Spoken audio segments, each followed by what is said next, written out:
late at night and you're like, I just love to snack. And then that's the one thing you lose. It's like, this world sucks. What's up, everybody? This is Carrick with ACG, and I'm here with Johnny and Silver for the Best Gaming Podcast 499.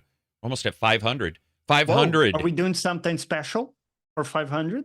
Dude, something special would be Tuxedos? making it to 500 and getting through it successfully with our luck. But yeah. I like how Low Johnny's bar. like, All right.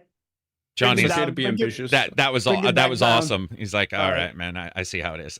Yeah, we can do something special. Yeah. What's his name? Reg was gonna. I was trying to get Reg on today, but he has something for his game jam, so he can't come on. But I wanted him to come on and talk about the Game Awards, but he wasn't able to. So yeah, we'll try to get. There's a couple guests who want to come on, and then we'll try to get. Yeah. Maybe I'll reach out to a couple people and see. 500 is a lot, especially when you consider it's probably 800. When you take away all the mistakes. So anyway, that's it for us. Thanks everybody for watching. That is podcast 499. We're done. We just smooth in and out and we're like, goodbye. Yeah. That was success. Anyway, we're going to talk about the Game Awards. We've got a bunch of stuff going on there.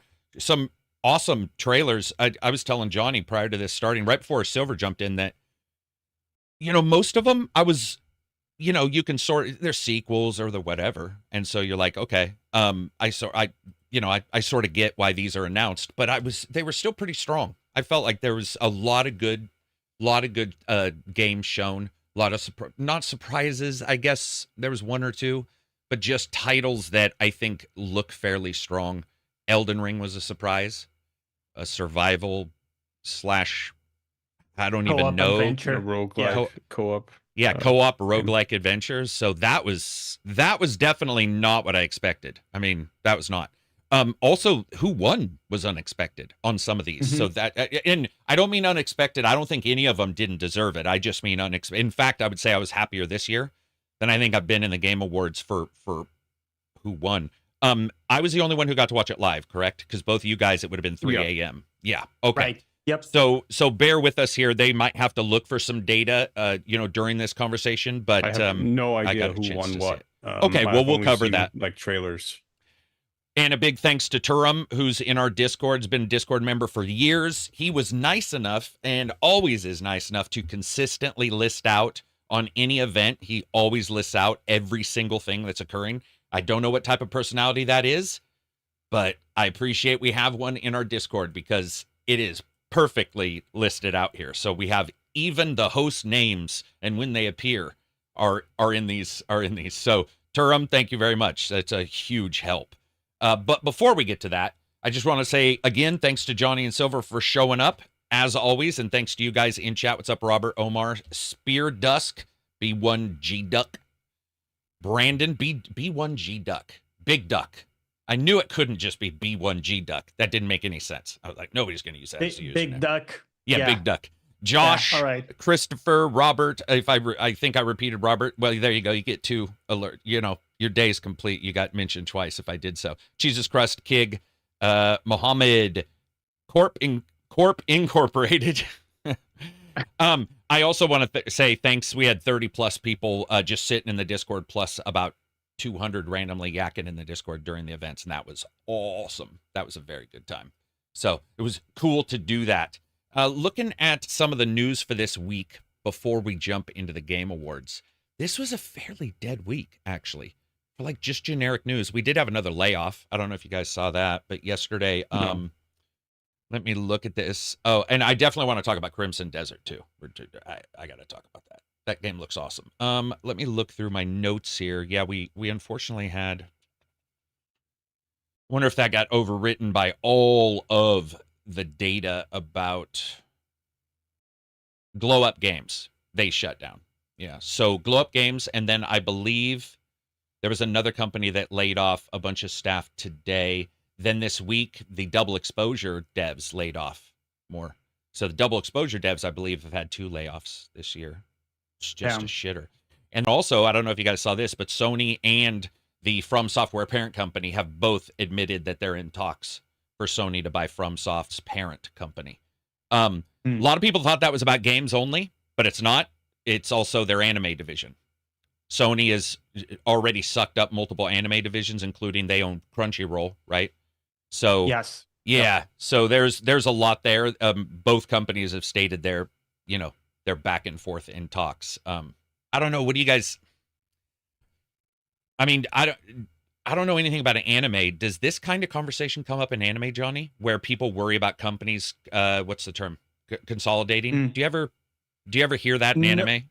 no, not so far because it's all about these studios directly, not like the parent companies. Mm-hmm. Because the market is pretty closed in the sense that it's all under the umbrella of like Japanese companies. I Right. think it would be big if we saw like a studio being poached by a Western company or Okay. something. Because what we see is that studios for animation, they have a lot of problems with like work conditions and people working crazy hours, getting Yeah. paid very little. And so what would happen if a big studio did get poached by a Western company is that we might actually see some of that break out because of the direct competition. But because everything is under, Japanese companies, it's sort of status quo. And what people look at is just what studio is it? What have Right. they done? What track record? What can we expect? That type of thing. I wonder if there's been a history of 2 or 3 studios joining up.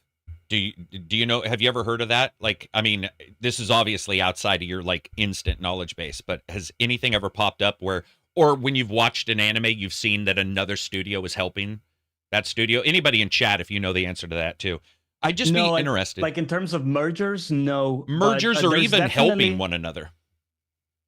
I haven't seen that happen, but for sure, there's a big identity where, like a recognizable aspect, when you see, oh, this studio is doing this anime, that means I'm probably gonna like it. Right. There's a very strong correlation. If you liked an anime from a studio previously, there's a pretty good chance you'll like the new one because they are very like replicable in a Mhm. way. Yeah. Like they have each have a very strong like identity of how they animate, how they tell stories and stuff. Very recognizable. Um, I was just wondering because it seems like that kind of conversation dominates video game discussion. Like Also it's worth such a big deal. mentioning, I think that a lot of Western animation actually gets outsourced, particularly to South Korea. Does it? Like, like Futurama was animated in South Korea. I'm pretty sure by a studio there. Damn, Outsourced. I wasn't expecting that. South Korea is not. For I don't know. instance. Never pops up into my head as like a Also, a hotbed Sony of has anime. like two heads, right? It has the Western division, I think, and then the Japanese, and I believe those are like separate, almost like Somewhat separate. to They, I some mean, extent. they still obviously kowtow to Japan. Like we can tell that Yeah. in some of the deals and some of the times when Sean Layden left, Jack Trenton left. Both of them were pretty open after they left. They toe the line while they're there. I mean, that's what you're supposed to do. That's fine. Whatever. Internally, you don't have to toe the line. But once you go out, if it's your job to do something, like that's your job to do something, you go out and you try to figure out a way to get it done. But then when they both left, they both have done interviews. I believe both have done interviews on IGN. I know Jack Trenton did the one, and he was pretty open. He was pretty open about there was a lot of times where the decisions they wanted to do didn't get done. And of course, there's the long-term old story about like Sega Genesis 32X Saturn, which I believe at that time was Tom Kalinske, and the issues he had with Sega of Japan and trying to get things done and how difficult it was. So it really does depend. I did see something here who says, let's see, SBZ says Toho bought some smaller anime studios. So I don't know who Toho is. What's that stand for, I wonder? Yeah, I don't know think that it's one. just a group, like a media group, if I'm not wrong. Gotcha. If everybody gets a chance, if you could thumbs this up and we're doing it and spread the word on Twitter, I would appreciate it. It always helps, especially as we've switched the channel over to this one. Also, I'll read super chats if they come in at a later time. Let's talk about games. So the Game Awards, let me get Turum's amazing notes here. All right. So he even says host, Sydney Goodman. So anyway, yes, there was a pre-show. Let's just get to it. I'll explain what happened, and then if you guys like, we'll throw it out for discussion. 30 minutes, right? And it was exactly what you expect, man. Listing out awards that could have been done in the main show. Bunch of awards there.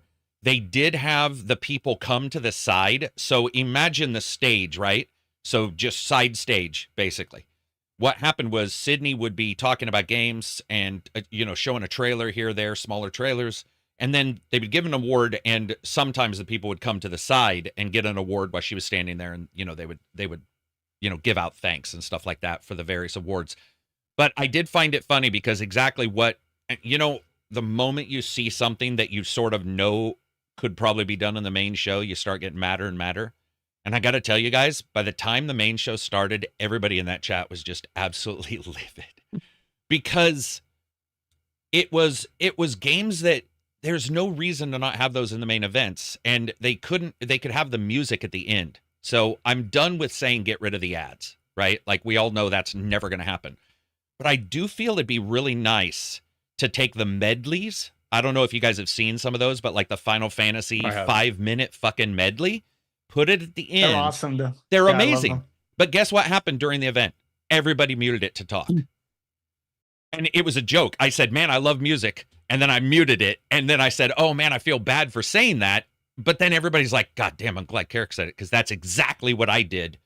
And it would be nice to have just had them at the end, like a big, one last, the musical medley. You can sit through it if you want. I just feel like that's a better way of doing it than having it in the middle. But they did give out a couple awards. I'll read some of those. Best VR AR, Batman Arkham Shadows. So everything I've heard from people is that Batman Arkham Shadows is awesome. I have not got a chance to play it, but it does seem to be a pretty lean year. I think Metro was the only other game that was probably in the running for VR and AR this year, truthfully in the running. But I was happy that they got it. And then Best Fighter was Tekken 8. And I don't know about you guys. I just think Best Fighter deserves to be in the main awards instead of this pre-show. Well, there is something about it, like you didn't even make it to the main show. Like your award didn't even... It's tertiary. It is. Yeah. And you know what's even crazier, guys? The adding of Final Fantasy, one of the characters to Tekken, was a trailer in the main show. So you're like, okay, you're telling me that the trailer for a character that apparently people aren't very happy about, but like that's not really neither here nor there. It's just, it was odd that the trailer for this character going to the title that won the award prior that wasn't even aired in the right way or in the same way. That was sort of shitty, but yeah, no, Tekken did really well, man. Like Tekken was, as everybody I know really enjoys it. Sparking Zero was on there. I think Sparking Zero is a good anime game, an anime fighter, but I think Tekken's probably the better fighter, if you get my drift, like solid fighter. And we'll talk about Virtual Fighter being shown as well, which is crazy. Yeah. They showed Dave the Diver in the Jungle, a trailer for that. Which I guess, I can't tell if that's a sequel. It doesn't look like it's a sequel. It looks like it's a, okay, sorry, we're getting news right now. This coming in right now from the production. This might be a joke. I think this is a joke, but I can't tell if Necro's teasing, but he posted saying Naughty Dog's lineup for the rest of the decade's been leaked. Intergalactic for PC, Intergalactic. Yeah, it is a joke. He said Intergalactic remastered. I was like, yes, just so you know, I wanted to read that. The reason why is because when I was using ChatGPT for some searches this morning to come together with our notes, no lie, it responded stating that Sony's new game is a break from the consistent remasters and remakes. And that was AI saying that. I was like, damn, man, it's bad when the general zeitgeist is that. Back to normal things. After Dave the Diver, they showed Thick as Thieves, and I wanted to get Silver's idea of this. So, Spectre, right? Warren Spectre. Warren Spectre. Whoa. Of Iron Storm fame. Dogs, right on cue. What did you think of it overall, like as a trailer or as a piece? But it looked really interesting. I mean, there was certainly an aesthetic there that appealed to an old Thief Dark Project fan like myself. And then like the multiplayer element of it, of like different thieves coming together to steal the same, like competing to steal the same object and then getting away with it, really reminded me a lot of like Deceive Incorporated, which was a multiplayer game that released earlier this year that I enjoyed quite a bit. like kind of almost like stealth game, sort of mixed with an extraction shooter kind of thing, with different player classes that you play player characters. I thought that looked really fun, and like Spectre's involvement, as far as I'm concerned, only makes it all the more interesting. Like, I mean, he was like the father of like the immersive sim genre, basically, to a large extent. Yeah, Johnny, did you see it? Yeah, I thought it looked fun. Alexa, Don't have turn any off deep the alarm. thoughts. Yeah, I don't have any deep thoughts either. I think that I mean, it did look very concept, like that's what I was going to say. it was very much a Yes. concept, like sort of previs kind of thing. yeah, like a vertical, kind of a vertical slice kind of thing that you go around, use to promote the game, rather than actual indicative, possibly, of actual gameplay. But yeah. Sorry, I've got this muted while they bark. Johnny, did you ever do the Thief games or anything like that when you were younger? No, not really. So that'd be a Silver and Me I kind of missed thing. those. Yeah, I mean, he's awesome. I'm glad he's doing it. It's cool that he's like sort of back, because I think the last thing was the last thing he did Mickey. The Mickey. I don't think it was the last thing he did, but it's the last thing certainly that I remember and that I noticed he did. Yeah, I'm excited for it. I think overall, anything that he does, I'll check out. It did look like a little bit like Redfall graphically, which I don't know if that helped it, because I saw multiple people going, "Oh my God, is this Redfall 2?" And then almost immediately I was like, "No, it doesn't look like it's playing the same way." But it does have that caricature that reminded me, at least initially, of Redfall. What I saw looked cool, but yeah, same thing. Looked previs. Like it looked so early that it's hard to exactly tell. They did show a multiplayer. It looked like it was 2x2x2. If I'm remembering, on the far right, there were a couple times where that would it be popped interesting. up. Yeah. But I think I might also be getting the 2x2x2 kind mix. of like almost like Hunt, then, in that way. It possible, but it's also possible I'm getting that 2x2x2 mixed up with the horror game that they showed. That was people with flashlights that looked like Cthulhu. Because I was trying to take notes, and I like the notes were a bit in a jumble because they were showing a lot. I could be wrong on that. At minimum, it looks like 4, right? Because they show the treasure at the end, and they show everybody leap towards it. The other thing, I don't know about you, Silver, I couldn't tell if you're working together sometimes and then against each other at the end, like almost like you work to complete a goal, then it's like a battle royale moment or something. I couldn't tell, because sometimes it actually looked like they weren't against each other. But yeah, I think it works the way, I mean, a lot of games previously that have done this type of thing, like, I don't remember if you remember, Kane and Lynch had a multiplayer mode where you would rob banks. I don't think a lot of people played that, but you would basically rob banks or whatever in heists, and then once everybody had robbed the place together, you then had to scramble to get back, to get away with the loot, and then you could shoot the others so that you got away with more of the loot. But then you also ran the risk of getting killed in the process as well. So it was a constant sort of assessment of whether you wanted to take the risk of churning on the others or whatever, and this sort of Mexican stand-up type of thing. And I think it's going to be, like, my impression is that it's going to function somewhat similar to that, where you're going to have to maybe.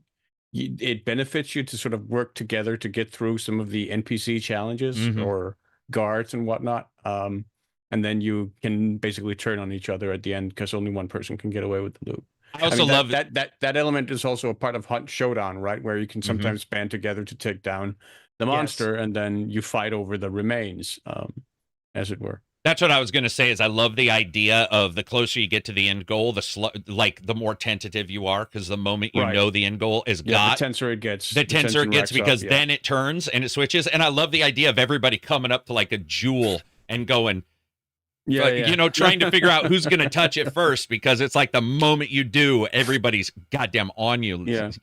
I mean, always fun. It is always fun. What I saw, again, concept and stuff, but overall, I'm all for it if it's meaty. I think the one thing I would be worried about is we go in it and it's not. It is different. That's cool. It is 'Cause different You see enough. a lot of, samey co-op stuff. Oh coming yeah. up. Oh yeah. And then the award for best esports was League of Legends, which Hey. people were asking why we don't have more. I mean, esports requires them to be vetted as an esport, then it has to get into esports, then it has to be liked. Yeah. I'm not too surprised League of Legends is still on there, but I do get that people are like, well, there's a bunch of new games. It's like, yes, there are, but they have to be, adopted. And if they're not, and it only makes sense. And then best esports athlete, Faker, no clue who that is. Best esports team, T1. So And- he is like a legendary League of Legends player. Like he's been around forever. Faker has? And yeah, Faker has, and T1 is his team. So yeah, he's just, he's humble, and it's basically like preaching hard work, and that that the success is coming from failure and like learning and persevering and stuff. So yeah, he's a cool guy. The cool guy. All right. Well, yeah. I wasn't quite aware if the of who that was. translators can be trusted, because he doesn't speak a word of English, I think. What? Oh, gotcha. Okay. Yeah. He could just be absolute POS. Just joking. I'm sure he's not. Then they showed a couple other games. They showed StarCraft X Operations, which I believe was the mech game. I don't have any notes on that one because I think I walked away for a bit during this award section. Best family game went to Astrobot, which makes total sense, though I believe Plucky Squire could have also won. And if you consider how the games are made, I think Plucky Squire might have even been a better choice, but that's neither here nor there. And then so there were two. Okay, so this sort of starts the fake outs that occurred in the show. The first being that they build up and say, from the makers of Sifu. And they show Sifu fighting, and you're like, oh, sweet. From the makers of Sifu. This is going to be something impactful, something epic, something, and it's fucking soccer. Yep. And I was just, bait and switch. Dude, the energy just got sucked out. Everybody's like, what the hell, Sifu? I forgot. This is awesome. Soccer. Whoa. But anyway, yeah, so don't want to diss on the game before it comes out, but it really did look like a coin-operated soccer game from like 1997. It was just... That's pretty rough, but it's actually, It's pretty accurate, though. Come on. Yeah. It looked rough in all ways, shapes, or form, and doubly rough when it was after a Sifu, we worked on Sifu kind of thing. And then Celesta 2. So that, to me, actually looked quite interesting. I believe it's early access, though. But I haven't got a chance. Did you guys do Celesta? It's a little bit like Baldur's Gate kind of game. Did one of you guys? No, wait, Celesta is the platforming one? Like the... Celesta 2, I believe, is the I have it noted as the D&D one. I'm pretty sure that's the RPG. Platform. Different game. Maybe I'm... Different game. Yeah, different game? Okay, got it. Yeah, so Celesta's a little like Pathfinder, a little like Baldur's Gate. Yeah, so neither one of you guys get a chance. Okay. No. So from what I understand, pretty well liked. I think had a lot of bugs, a little bit of Owlcat games kind of lineage, possibly. Yeah. But what I saw of this one had some FPS issues here or there. That's a trailer. No big deal. I just want to mention it before somebody says that.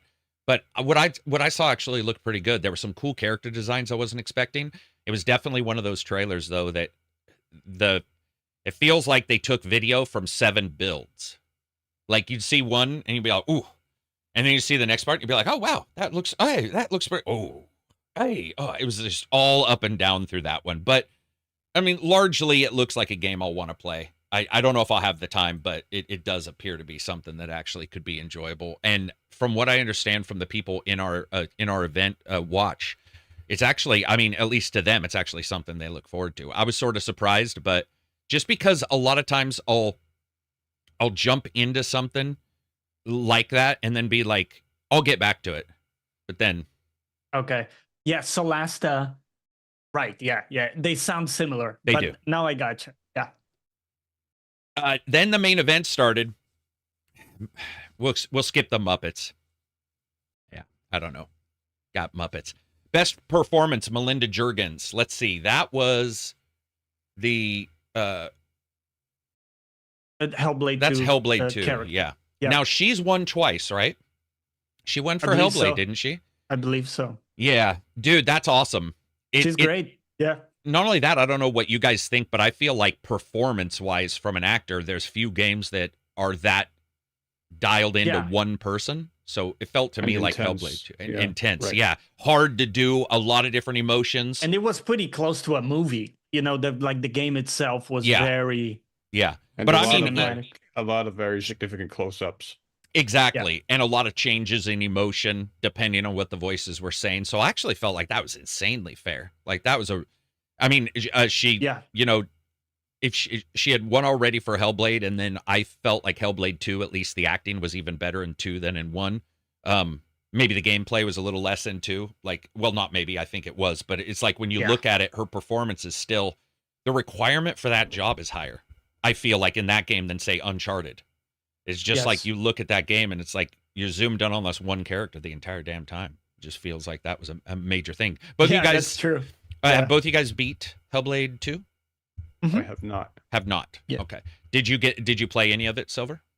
Yeah, I did. I just fell off it and then never picked it up again. Yeah. Did you play Hellblade 1? Yeah. Beat that one? Yeah. Okay, gotcha. And then let's see. Then they showed Witcher 4. And I have no objection to her getting the award. Right. Yeah. No, I figured you didn't. Yeah. So Witcher 4.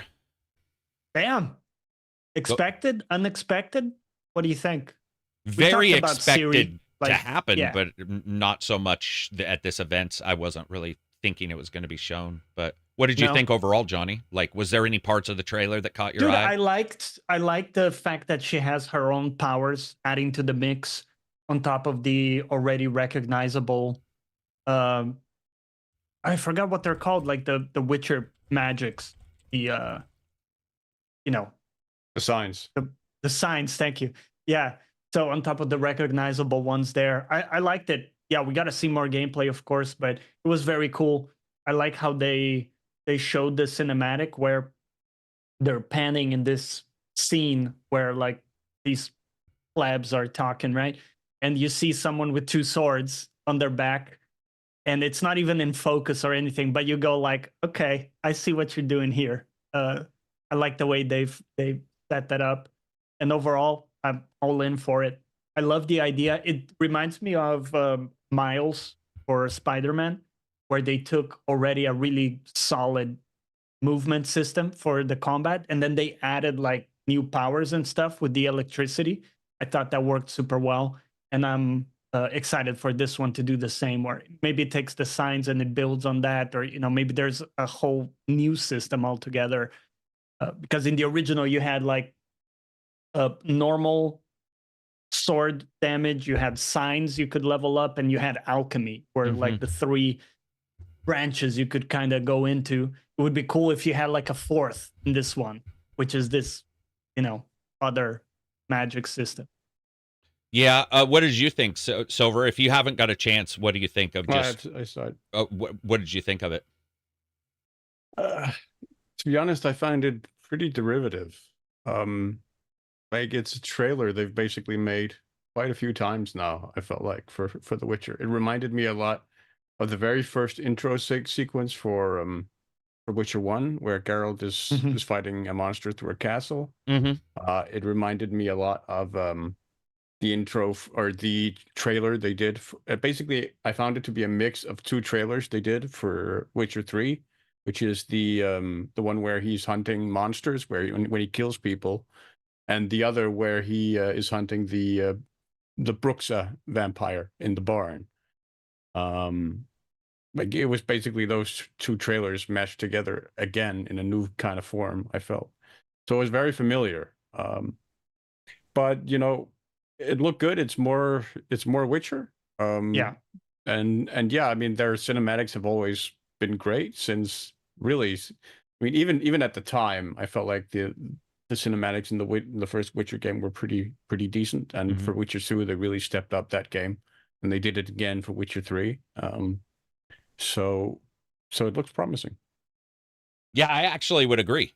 That is exactly what I thought. So within about the first 6 seconds, I was like, this is for sure Witcher. And people were asking me why. And I was like, look at the design on the clothes. The design on the clothes in Witcher, I'm sorry, no matter how fantasy you go, there is no other game that has whatever the particular druidic look.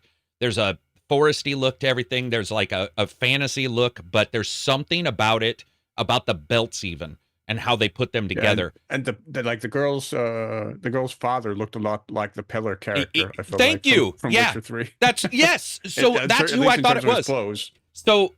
So the moment it was like 5 seconds in, I was like, that's for sure Witcher. When you look at just, I didn't know if it was a Gwent or something, but I was like, okay, that's for sure it. And then I felt the same way about the trailer, and it also reminded me of the fight scene with Cavill in the TV show in the darkness.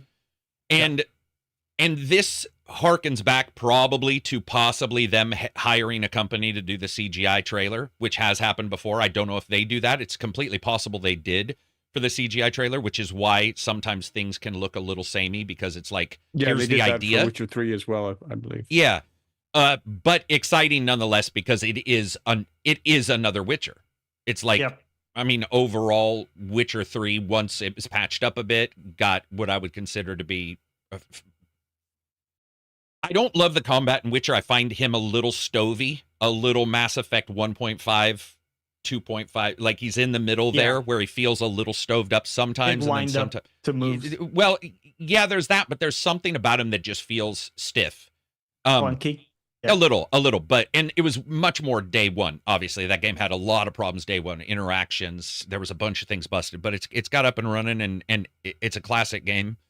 Yeah, I can't say anything bad about it. I will say they went on to describe why they did her, and which is weird, because I always thought that was for sure where they were. I would rather have Geralt, because I just like him. That fairly obvious as well. Yeah, but I felt like that was already for sure the thing, was that they were going with her. So I wasn't surprised by it being her. Her design I liked. It's about, what, 10 to 15 years later, it looks like. Just because of her age, she's aged out of being like a teen, so or however old she was in the original, or in 3. But yeah, I mean, it's Witcher 4. It's also like a curious question. Like, does she age regularly at the Right. Damn right, it could be 90 years and whatnot. Yeah. That's true. Yeah. I hadn't even thought about that, dude. Yeah, I hadn't thought. That's a good point. Yeah, how far along is it, right? Because that was even in the show, it was a source of confusion, because Geralt doesn't really age. Yeah, I So remember you would that. see scenes like, 10 years earlier, and you would think it's still the present because he looks the same. I swear to God, in that show, dude, my entire kingdom for a single font. You could have just said the time and date. I mean, Jesus, that show. Give me the at times, that show really did not have the greatest, cohesiveness. There was it was oftentimes janky they have a way to show, like, maybe the color is a bit different. The color grade or a vignette or something, so that you're like, yeah. It looked good. Struggle as much with that, but I'm also used to watching like obscure art films that are not chronologically in order, potentially. But what I saw looked good, from I guess you would say from a generalized standpoint, and hopefully they make sure that the combat feels as good at minimum as 3, if not better. Quest writing, I think, is pretty on point for those guys. They've done good DLC from what I understand. So overall, it was not necessarily like stunning that we saw it, but I do feel like it was probably a good time to show it, because it was a nice series of trailers in this event, but nothing really ran off with the crown. Yeah. Which I think is actually a good sign. When you have something run off with the crown, a lot of times you have these other trailers that get sort of forgotten or mixed up, or people, they don't track it. This was actually good. They also showed it earlier than I thought, because they could have held that as a secret, Yeah. I mean, that was actually fairly early when you consider it. And then we'll talk about Elden Ring in a second. Well, no, we can talk about it a little bit more now. Elden Ring's confusing to me. So we talked about it a little bit, but a survival game, 3-player co-op, right? Or up to 3, goes across 3 days, as the world changes across 3 days, and then you have to fight a boss, I guess, and then it goes back and restarts it. I can't tell if it goes back in time or if it just starts like the world gets mixed up. They said there's some procedural generation there, so that everybody's games will be slightly different. I have no issue with procedural generation if it's done right, so I'm not even going to worry about that term, because I know other people are. What'd you guys think of the trailer itself and just overall the idea of this? And was it a surprise? Go ahead, Johnny.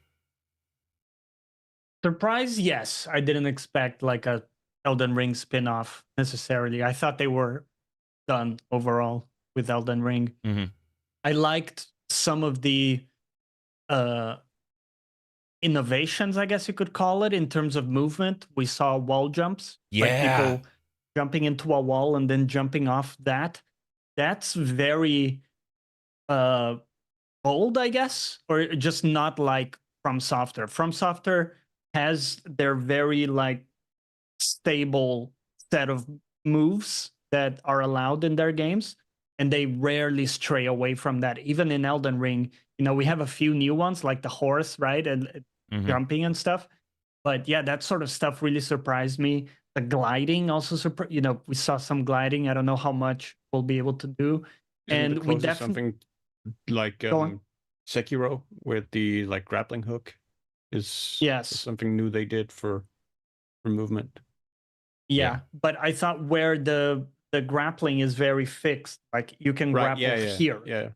The jumping seems very dynamic. Yeah, the jumping seems much more fluid and unattached to points. Yeah. Right.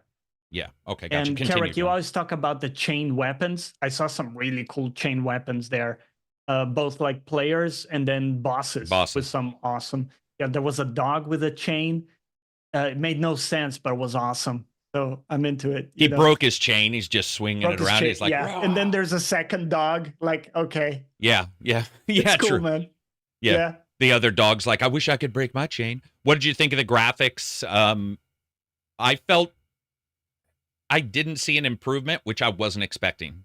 But I just want to say it looked like Elden Ring. It's like status quo. Yeah. Which is, I mean, the game looks great, right? It is what it is in a way. I liked what I saw overall. I'm very interested to try it. I liked that movesets seem quite different too.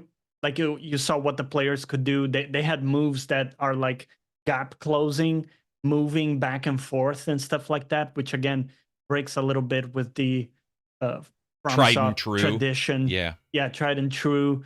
They've been introducing some more interesting movesets in Elden Ring, like in the expansion Shadow of the Earth Tree. Yeah.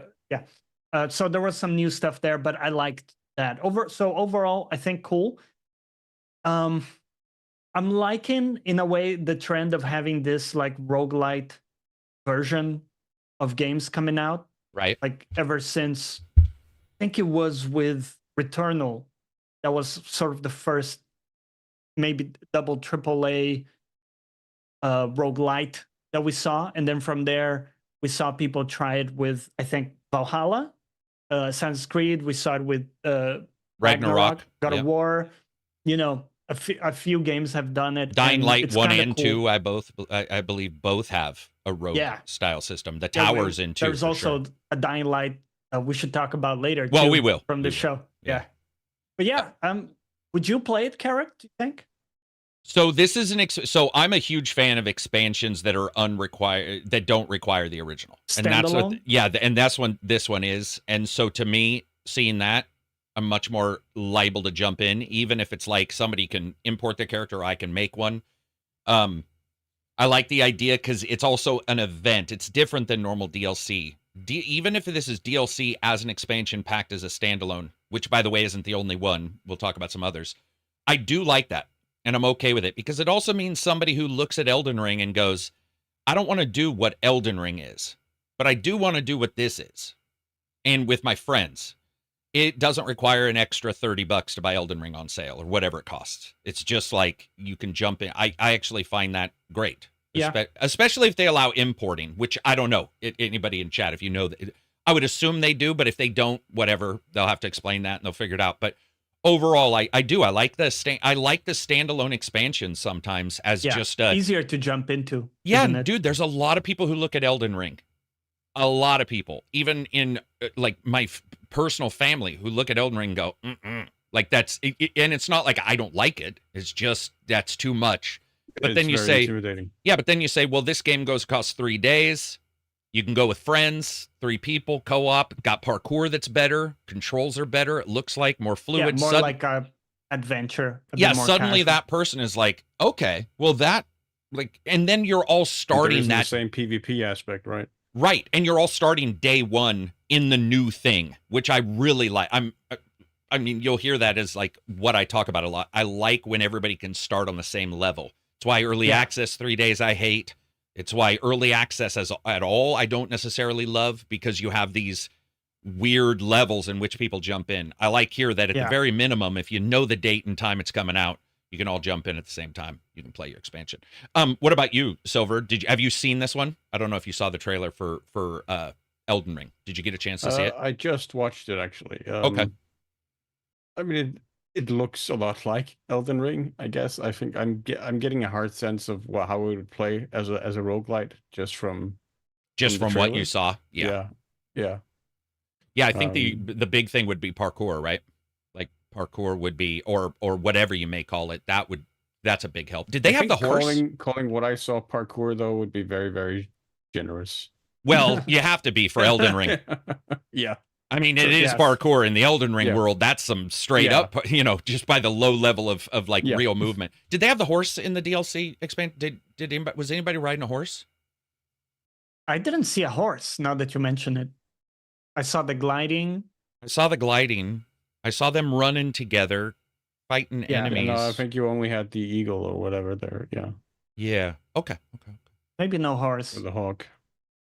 Yeah. So overall, Big Duck was also saying Prey Moon Crash was a good expansion that was roguelike. And that would also make sense, I guess, Yeah. because the horse was like given specifically to the Elden Ring main character. To the specific character. Yeah. I mean, I don't know. I thought the graphics looked Elden Ring's got a weird it's not necessarily the most technically proficient game, but they've got an art style that's theirs. Yeah. And even if I like, for example, in the first couple seconds they showed it, I knew it wasn't Dark Souls. Even though Dark Souls and Elden Ring have some similarities here and there, it's like each one slices itself. So it's like, okay, that's Elden Ring. And then you see him moving around, you're like, all right, it is Elden Ring for better or worse graphically. For me, it's better because I genuinely like the overall aesthetic. In its context, it looks great. Yeah, if you were to compare it to Resident Evil remake at certain times, you might be like, but yeah, what were we going to say, Silver? There was at least one of the bosses who looked a lot like one of the bosses from Dark Souls 3, the Nameless King. I think his name was the guy who I think rode that's a dragon. You mean he looked like the dragon character? He looked like the guy riding the dragon. Yeah, that boss. Am I wrong? I think that's supposed to be done, isn't it? Because I think the end fight is the Nameless King, right? In this DLC, I think the last enemy you fight could well be. Yeah, let me read this. Let me read this and see, because I'm pretty sure that is who it is. So you picked up right on it. Yeah, Night Lord. Sorry, players must work together to overcome challenges, defeat formidable bosses, including the Night Lord. So maybe that's not the Night King. I don't know if they're just the same thing. And it's King called and Lord Nightreign, so it makes sense. It's makes all sense. Themed. There you go. Look at you, Johnny. All over, all on top of shit. Players are known as Nightfarers and can choose from 8 unique characters, each possessing distinct abilities. I do like that too. So it takes away from 4, which I don't know why we're getting that a lot of, where you have 3 characters and you have 4 classes, and you're like, seriously? Yep. Like, that's not a lot to choose. 3 with 8, that's not bad. Each person, can easily have 2. No big issues there. Let's see. Does not require ownership. Designed a complete package. No live service. Game player. Let's see. Ability to sprout wings. I didn't see that. I thought you were gliding with something you grabbed onto. But with a bird.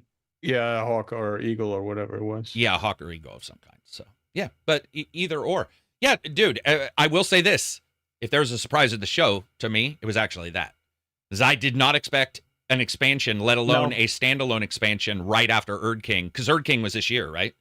It was. Yes, it was. Yeah, and they said specifically they were done with Elden That's what Ring. I thought they said. But, well, the thing is, it's a little bit like, it's not a lie, or they're it's a shifting lie of their words. Maybe. Yeah, we're done with the original Elden Ring. Yeah, no, they're done with the main game, It's but here's a spin-off. Yeah, a spin-off. Yeah. hey, I'm all for it. Whatever, you know, like Hey, it dude, is. I'll take it. It is what it is. Yeah. Yeah. They also showed that the PC version of Final Fantasy VII Rebirth is coming, and that's coming January 23rd. So that's not too Cool. far from now. What is that? You know, 140 hours if you platinum it or whatever the term is for somebody who does 100%. It's going to be a long game. And that one had some technical difficulties on PS5. That's true, especially, yeah. So it would be pretty cool to see if it does, you know, become a good port where people can get away from the blurriness. I did have that. I played in performance mode for the smoothness, and I had some of the blurry stuff.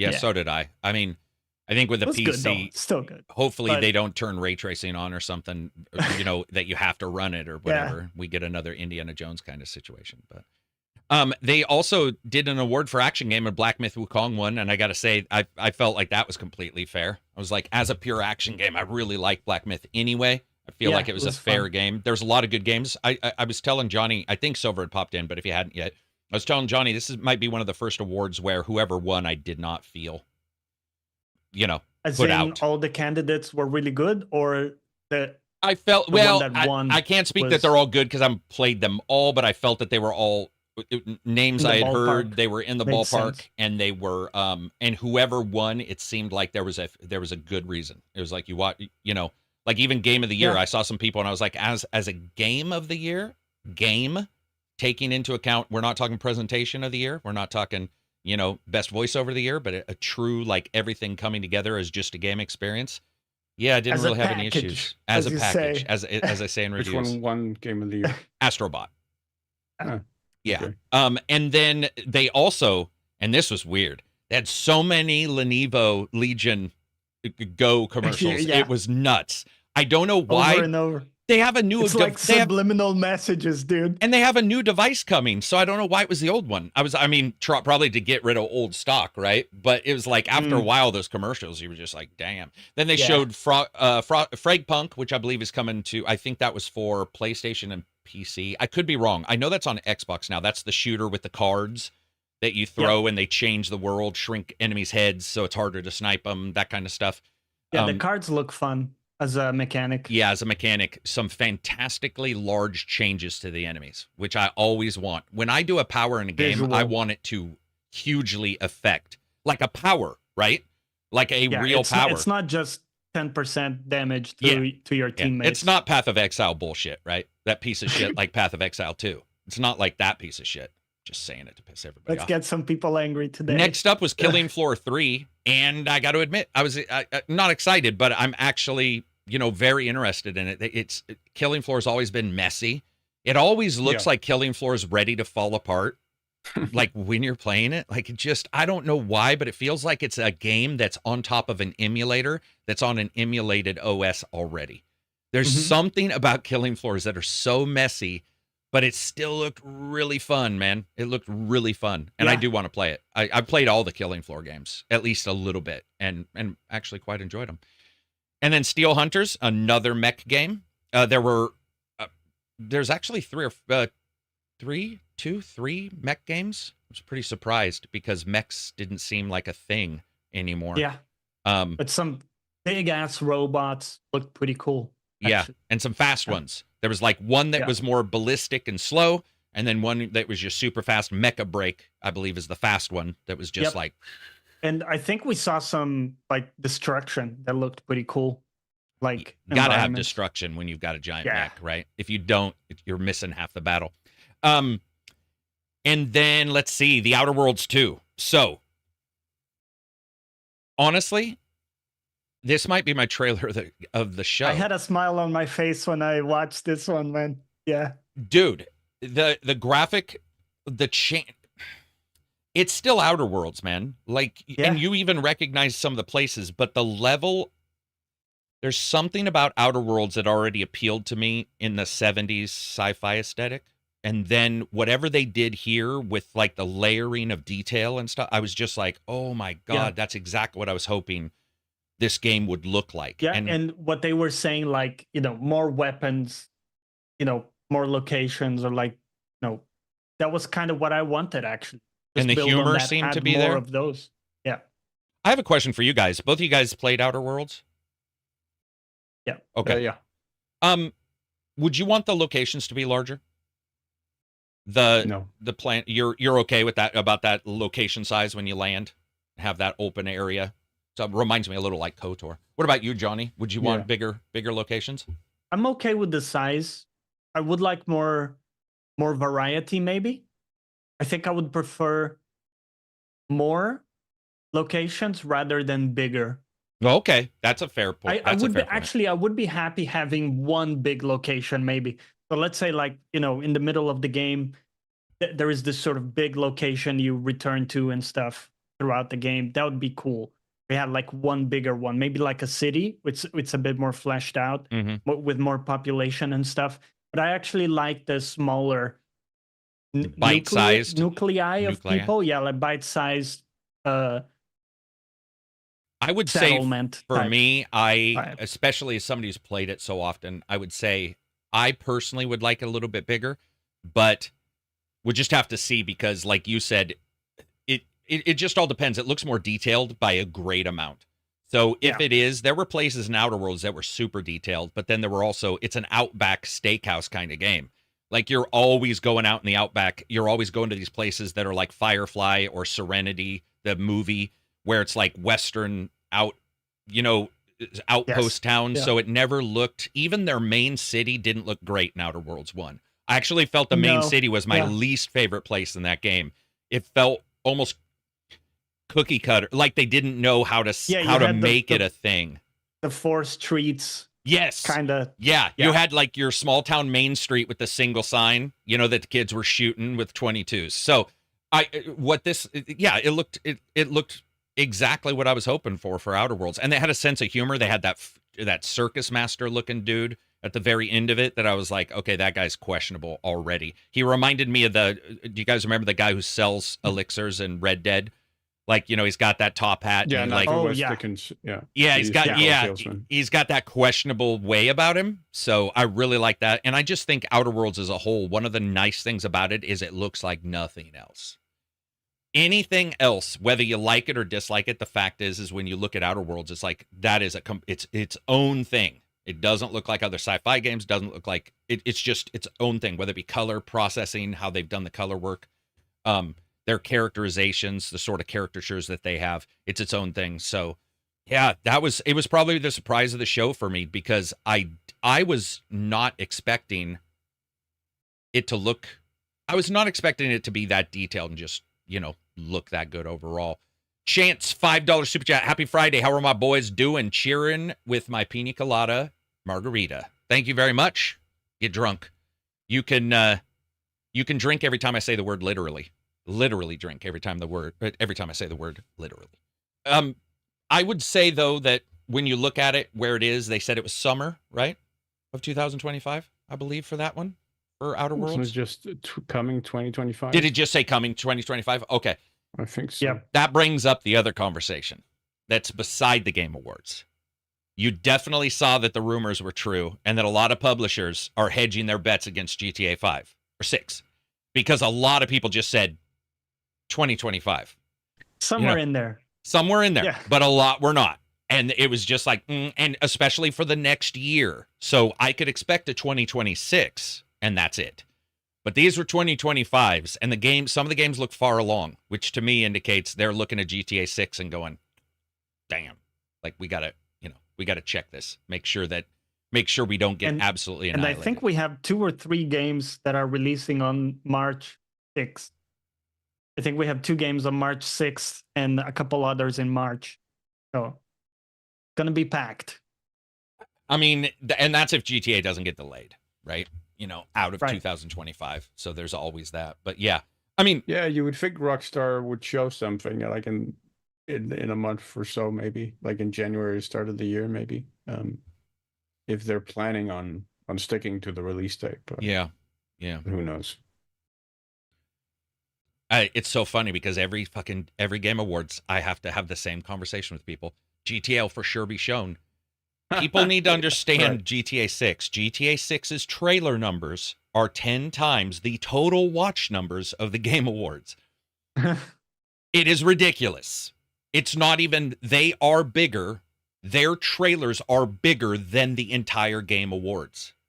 They're not showing up at the Game Awards. They never have. They won't. They're not going to show up and be like, hey, I mean, unless Geoff comes into some serious money, you know, some insane amounts of money, that's just not going to happen. They're going to do their own thing, do their own event, which only makes sense for them. Also, what are they going to do? Show up and say GTA 6 is coming? I guess they could. That's going to eat up time from other people, and they haven't before. I don't see them doing it unless something happens, business goes sideways for them. GTA 6 launches in a terrible state or something, then they'll be on the Game Awards to talk about their remaster of it. But I think for the most part, we're not going to see them. You get that conversation all the time. I don't know what it is. People are thinking GTA is going to show up at everything. They're like, there's a bar mitzvah this weekend. GTA is for sure showing up. You're like, what the fuck, man? They're not showing up for this podunk stuff. Or in the state of play. People in the state of play. Like, dude, tell me when something of that size was shown in a state of play. In a state of play, yeah. The only time I would expect to see it is if you see GTA 6 do a trailer, and then the event comes later, and they just show the same trailer. They weave it into... And then weave it in, yeah. Especially because the rumor is Sony got the marketing, which these days doesn't mean shit. It's sort of a lot of wasted money, but they got the marketing. So it's like state of play. They could be like, oh, and remember, you know, GTA 6 is on PlayStation. It's like we wouldn't have assumed that. It's sort of a wasted series of words. But speaking of wasted series of words, Randy Xbox Pitchford decided he was going to talk about Borderlands 4. And I don't know, Borderlands 4. Did you guys see the trailer for it? I did. What'd you think of that? It looked like more Borderlands. That's about the end of what I thought of it. Did you like I thought the graphic style looked a little bit cooler than the prior ones. It was more detailed. There was something about the edge on some of the characters looked, maybe the armor set, something about it looked a little darker, maybe. I mean, you could say emo, but it wasn't that bad. It just looked like it was... Well, it's more realistic. More realistic? Sure. There's much more detail. Yeah, I felt that. Looked like more Borderlands, but in the end, that is, you know, what would be expected. I didn't find any of the designs on the playable characters to be all that interesting to me. Mm-hmm. They all look like they kind of share a very similar aesthetic, like kind of punk aesthetic, I guess. That where I missed something different there. That isn't that necessarily. Yeah, I guess. Did you like the D&D one? Tiny Tina? I didn't play it. Okay, gotcha. What about you, Johnny? What'd you think of Borderlands 4? Yeah, I do wish it was taking a bit more risks, but it looks very safe, very, very Borderlands. I liked it. Like I say, it has a bit more detail in there. We'll have to see more. I felt that the land was more detailed, which was a big bonus for me, because I've felt that as Borderlands has progressed, even to Tiny Tina, Borderlands 1, 2, 3, that the land itself was always fairly bland looking. You could almost see that they are just like rock here, rock diagonally over here, so you have to weave to make you think that it's detailed. And this one in particular just looked a lot more detailed in the ground overall. It's going to be hard to, you know, really tell until somebody does a gameplay, you know, maybe a level or something. You get 15 minutes of a level or something like that. But what I saw, more detail, a little darker. I would agree that the characters didn't really...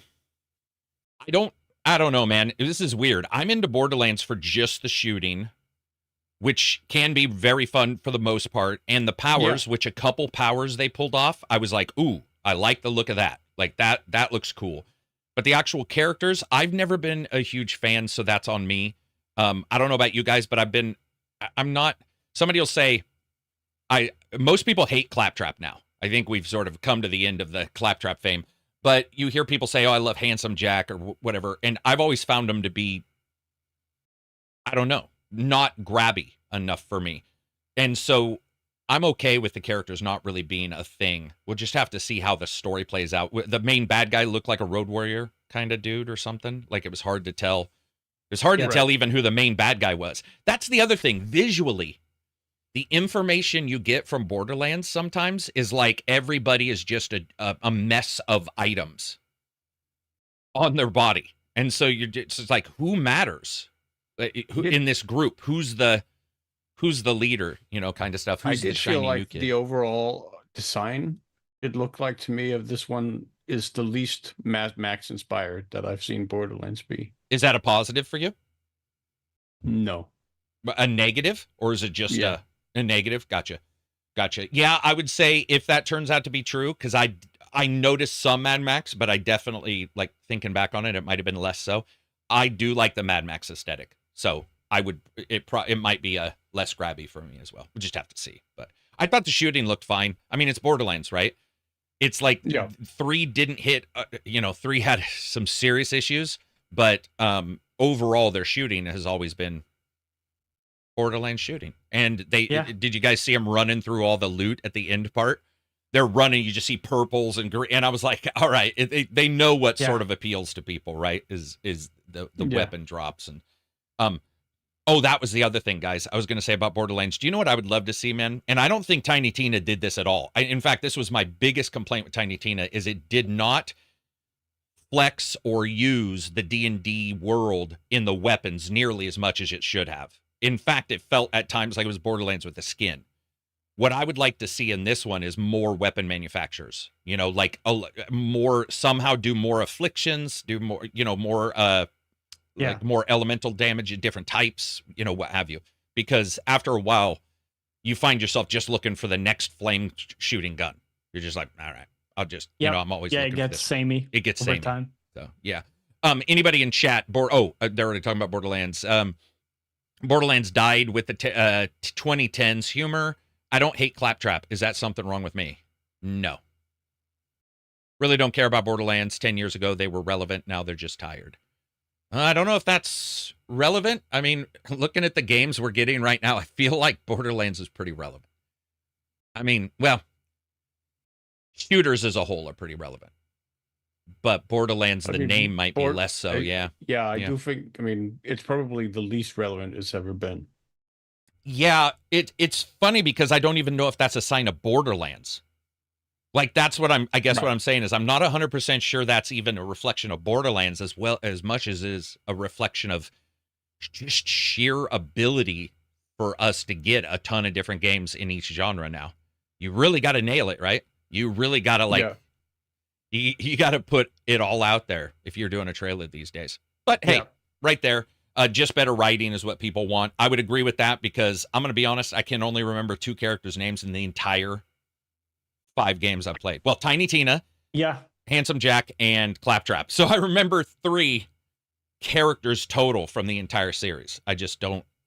The writing has never been, never been its strong point for me. And Moxie. Everybody remembers Moxie. Jokes, in terms of the jokes.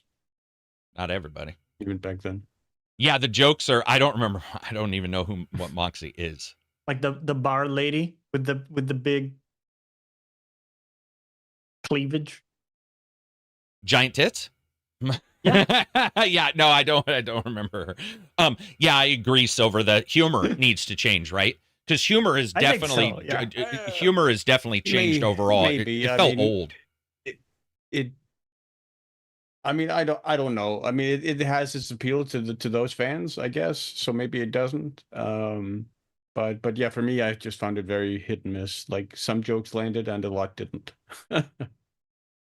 Yeah, I think that's pretty fair. I think I felt that way since day one, but I certainly don't dislike it. But it's also just incredibly difficult to write jokes for a video game.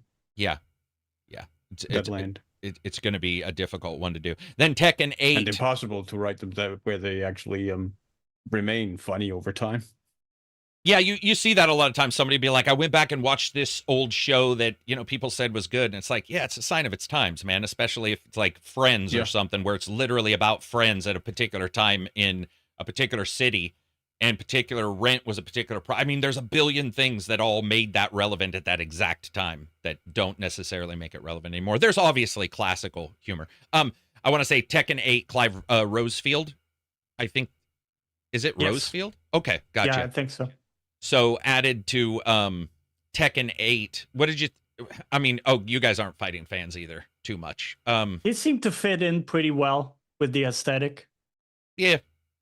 Yeah. I mean, it would have been better to see fighting game of the year instead of that trailer. Yeah. I think that would have been a great way to just be like, all, these games are relevant. Just be like, fighting game of the, of the year. I think that would be a good thing. Did they not show, or is there not an award? It was prior. It was done. It was one of the prior ones. One of the prior to the main event. Yeah. Yeah. Unfortunately. Mm. And then they did one of the best, and I would say contested, awards in the entire show. An award that probably took hours of meetings and delegations, and that's most anticipated game. How is that not just GTA 6 in a list? It's just GTA 6 like 5 times. It popped up, Johnny, it popped up and it was like, what the fuck? I mean, I'm not being rude at all to just say, even if you don't like GTA 6, you're probably anticipating it to be able to bitch about it. It was ridiculous. It was like most anticipated game, blah, blah, blah, GTA 6. Okay, come on, guys. Like, what are we doing? But it won. So just in case anybody is out there questioning what the most anticipated game was by the same journalists that you bitch about when they do reviews, it's Grand Theft Auto. Best multiplayer was Helldivers 2. So this is one that I wouldn't say it was contested, but I think that Helldivers 2, with its problems it had at launch in particular, I could see it not winning and somebody else win. It did win, and that's good because they just released new content last night, right? Yeah, last night was the new content drop. But they won, which I think is fair.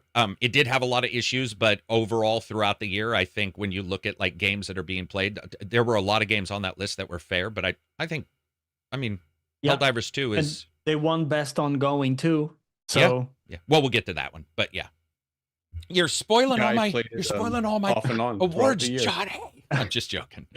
Yeah, you played it on and off. Streven was in chat, and he's like, Streven even basically said this is exactly the timing in which, maybe even a month ago would have been nice. But it's like new content. This is the time to do it. Do it to the Game Awards. It all makes sense. They won. Yeah, leading up into the holidays where people are going to have time off. Yeah.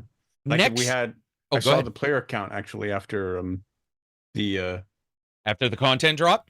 Yeah, and it's back over 120,000. Yeah, to nearly, I think, 150,000. Yeah, I saw that. It leaped to basically launch when it was over working. 100,000 plus. Yeah. Yeah, very cool. Next up was Best Community Support, which was Baldur's Gate 3. I don't know what that means. Best Community Support. I don't know if they just mean mods. I sort of take it as that's content what it means. Patches, maybe, like content releases. But community support.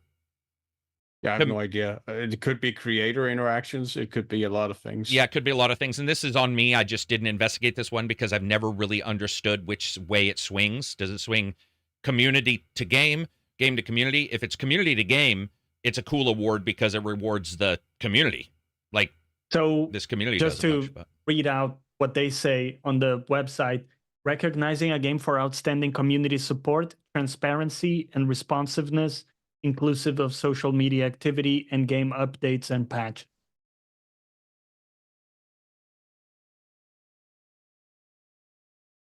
Inclusive of what? Inclusive of social media activity and game updates and patches. So Twitter, inclusive of social media. What the fuck would that even mean? That just means including. And I know, but what would social media even mean? That you respond quickly when somebody says your game is good? Feedback or whatever, I would imagine, and then incorporating that feedback.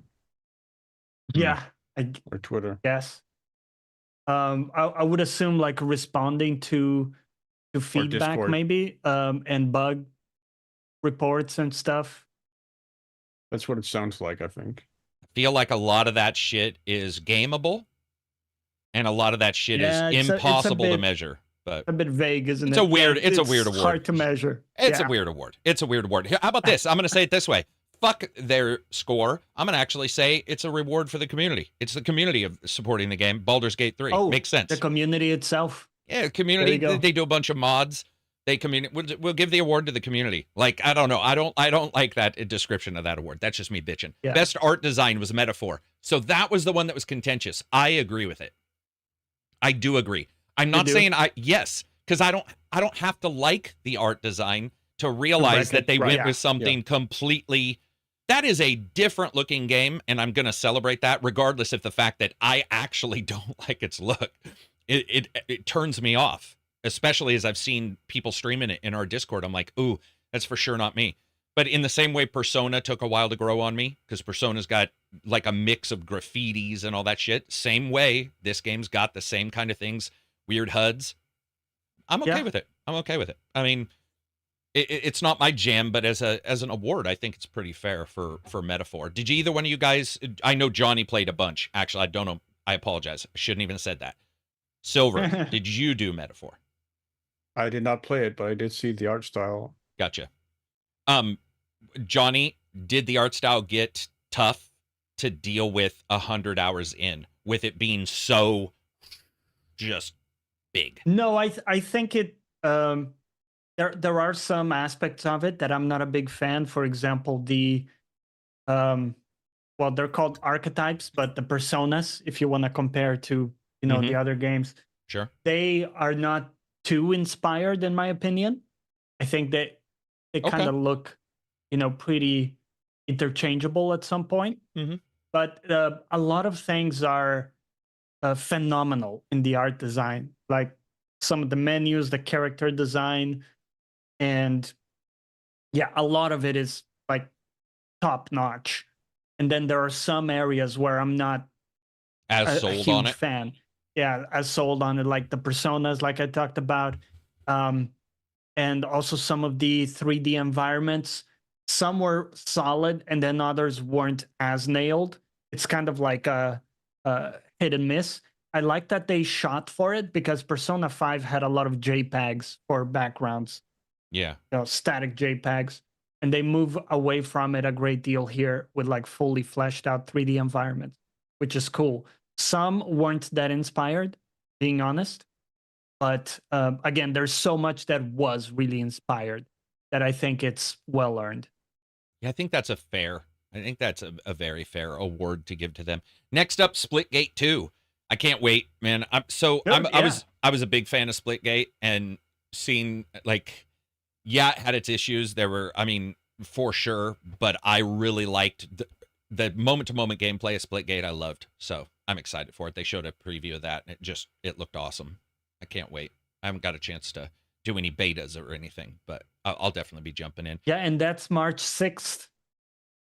Full-ass dragons and mech suits. Yeah, Beautiful. can't fight that. There you go. Those are like 3 things nerds love. I kept hoping, and I don't know if this will be in the game, and maybe they just didn't show it, so for people who didn't see it, you have 2 worlds. So the 2 characters, each character is a writer, and they are writing like a novel about one world. One of them is like a fantasy world with dragons and stuff. Another one is sort of like a cyberpunk futuristic. And so you're playing between these 2 worlds. I would love to see them collide. So maybe at the end, they kind of merge, and you have like the mech suits fighting against dragons Different or game. something. They're like, no, this is Split Fiction. I said Splitgate. Oh, okay. Yeah, Erase everything I erase said. everything he said. All right. Splitgate is the one Good. where you can portal, and it's Unreal Tournament style, and you do portals. Okay. Yeah. Because I was sitting here going mechs, and then you were Different talking about split. fantasy, and I was like, Right. We'll put a pin on that. We'll put a pin on that. well, dude, I should find a clip it and then just replace, just trim it move out. it forward. Yeah. Well, how'd Carrick All right. finish half of his drink and then it's back filled up again? We'll scratch that. We'll go back to it. Right, portals. Portals at some point. There's portals. And then musical performance was a tribute to Arcane, which I thought was pretty cool. I did mute it. Nothing against them. It was 21 Pilots as well. Like a pop band, Temple I guess you would call it. Pilots. That's what I thought it was. I thought it was Stone Temple Pilots, but it's called 21 Pilots. I was like, Stone Temple Pilots? That'd be cool. Oh, right. And then they showed Virtual Fighter. So listen, I'm excited for Virtual Fighter 6 or whatever they're going to call it, but I do have to say, man, they showed a little CGI trailer at the starting where 2 guys are fighting, and then they showed a little bit of off screen, and then sort of faded on screen. It's early.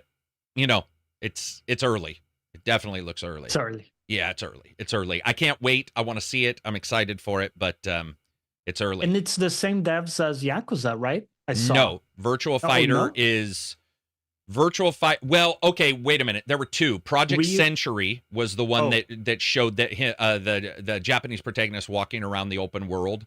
That was like him just beating the shit out of people. And Virtual Fighter was right prior to that. I thought Virtual Fighter was a different. They said they showed two games from that developer. Okay. So yeah. I thought it was Virtual Fighter. I could be wrong though. No, I think you're probably right. Yeah. Overall, you know, as I'm still playing Virtual Fighter, you know, it's Virtual Fighter. You can tell the moment you see it. It's like, will it be able to hold up against Tekken? Yeah. That's the question. Tough one. You know, yeah. I personally like it 1,000 times more, whether it be the graphics, the look, the style, the fighting. But Tekken is currently the sort of the young kids, like, here's some cool explosions kind of fighting game. So, and that's currently bigger in like esports and stuff than a realistic one, which will be quite interesting to see if they try to push for esports or, you know, or what they do with that. But the next one is the game that for sure is from the Yakuza Des, which is the Project Century, which is like, it showed him walking with a geisha and all kinds of like really weird, questionable stuff. I'm not quite sure, you know, how far along it is or what exactly it's supposed to be. It's not a Yakuza game. It's just its own thing called Project Century, which it was definitely more gory. We saw a lot of like finishers, like full on. Yeah, he's beating the hell out of people. Yeah, and like swords, you know, it's not cartoony. It's really, you're stabbing people and stuff. Did it also look rough to you? Yes, it looked like the character models are pretty rough. Yeah, I would agree with that. Yeah, it's just early. I mean, dude, if that's the cost for having a really cool, big, fleshed out, you know, town that feels lived in and with interactions and like the combat is good and fun, then let's go for it. And then best game direction was Astrobot. Then they showed Turok. That was a surprise too. I was not expecting to see Turok Origins there. That game. When was the last Turok game? There was a remaster or something or a remake. I can't remember. That came out a couple years ago. This one looked pretty rough, but it also looked like they had a good idea of what they wanted to deliver, but it looked rough. And I mean, people were excited about it. It's Turok. A lot of people like it from the old days. And to be able to jump back into it is cool. But some of these games look like there was a long time coming, you know? Oh, yeah, dude. I'm looking at the remaster, as you said. That came out in 2023. But yeah, it's like Lara Croft level. I didn't like that it's become a third-person shooter. Like Turok is a first-person game to me. But that's fair. Yeah, that's fair. It's early enough that I don't know what to think about it other than it looked rough, but that I'm excited there's a new one coming. And it's just like, which is sort of, I guess, what these trailers are for, just to be like, hey, something's happening. Next up was Helldivers 2. They showed Omens of Tyranny, which now, did Omens of Tyranny come out last night, or was it another part of the... Okay, so that's fully come out. Looked very cool from what I saw in the previews. They also had a truck that they kept showing, which I know nothing about if it already had vehicles, or... Okay. The only vehicles that were there were the mechs. Gotcha. Did the truck look like something you're going to want to drive around in, or are you not? For sure. Okay, gotcha. All right, cool. So that one did it for you. Definite Halo Warthog vibes. Absolutely. No. When they came over the hill, I was like, okay, come on, guys. Like, that's straight up. Yeah. Also with the tip over and everything. But they showed some footage of them driving around and hitting people and, like, you know, guy firing from the back. That all looked really fun. Very fun. So... yeah, so Helldivers, Omens of Tyranny's out. I did get into it a little bit earlier today. I didn't actually manage to find one of those cars because they aren't actually, they haven't been released as stratagems yet, so you can't drop them. You can find them supposedly in the new levels, which are actually pretty cool because there are urban landscapes now as part of the update. How many levels have been added? Do you know? I don't have a count for you specifically, but there's a bunch of different biomes now that are pretty interesting. And offer a decent set of variety across the different planets. Okay, cool.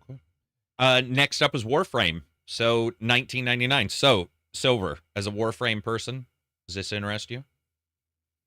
It does, but I haven't actually seen this one. Okay, you haven't seen this trailer? No. I can't tell you if it looks good because Warframe to me has always looked super jank. Right. And the people I know who like Warframe tell me it's super jank.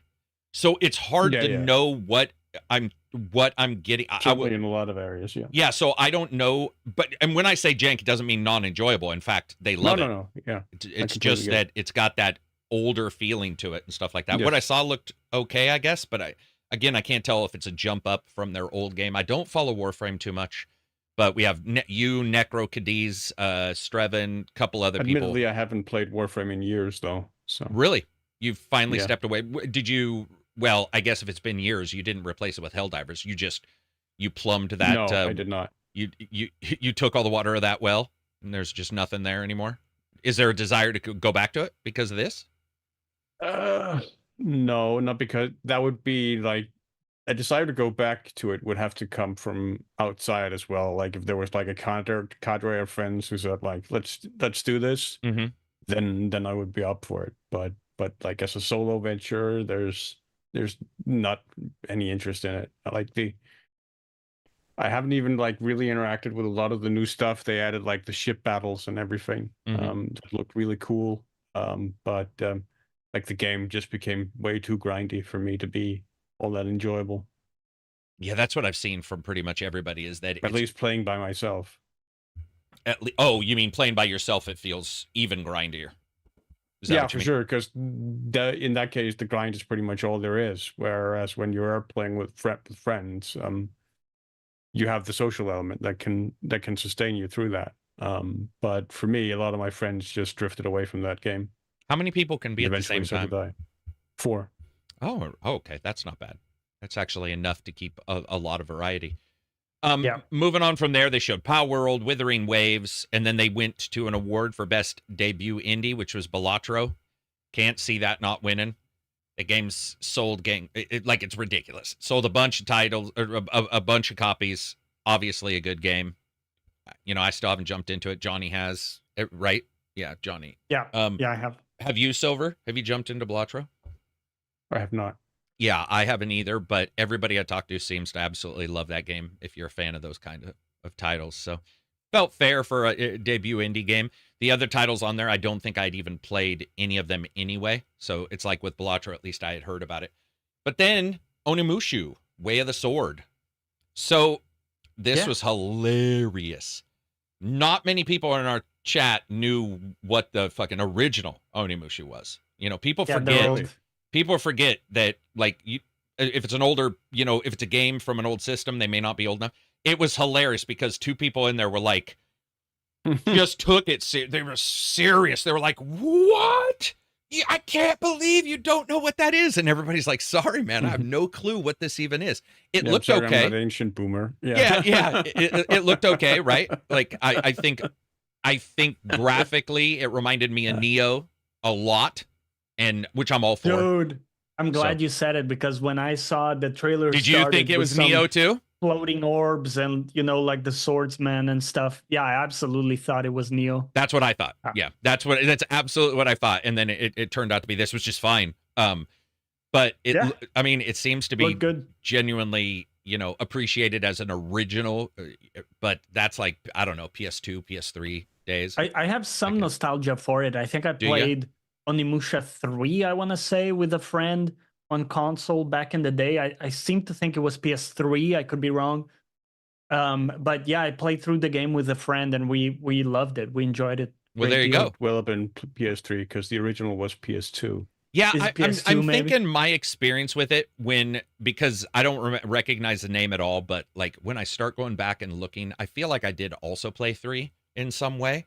With a friend. So there you go. I don't remember liking it at all. I don't remember disliking it, but I do remember a lot of people loving the original Onimusha, but I bounced off it pretty hard. I don't remember quite how. Long fucking time ago, though, man. Long time ago. Oh yeah. Don't hold it personal, guys. If somebody doesn't know, if not more. Yeah, if somebody doesn't know your game from a decade or so ago.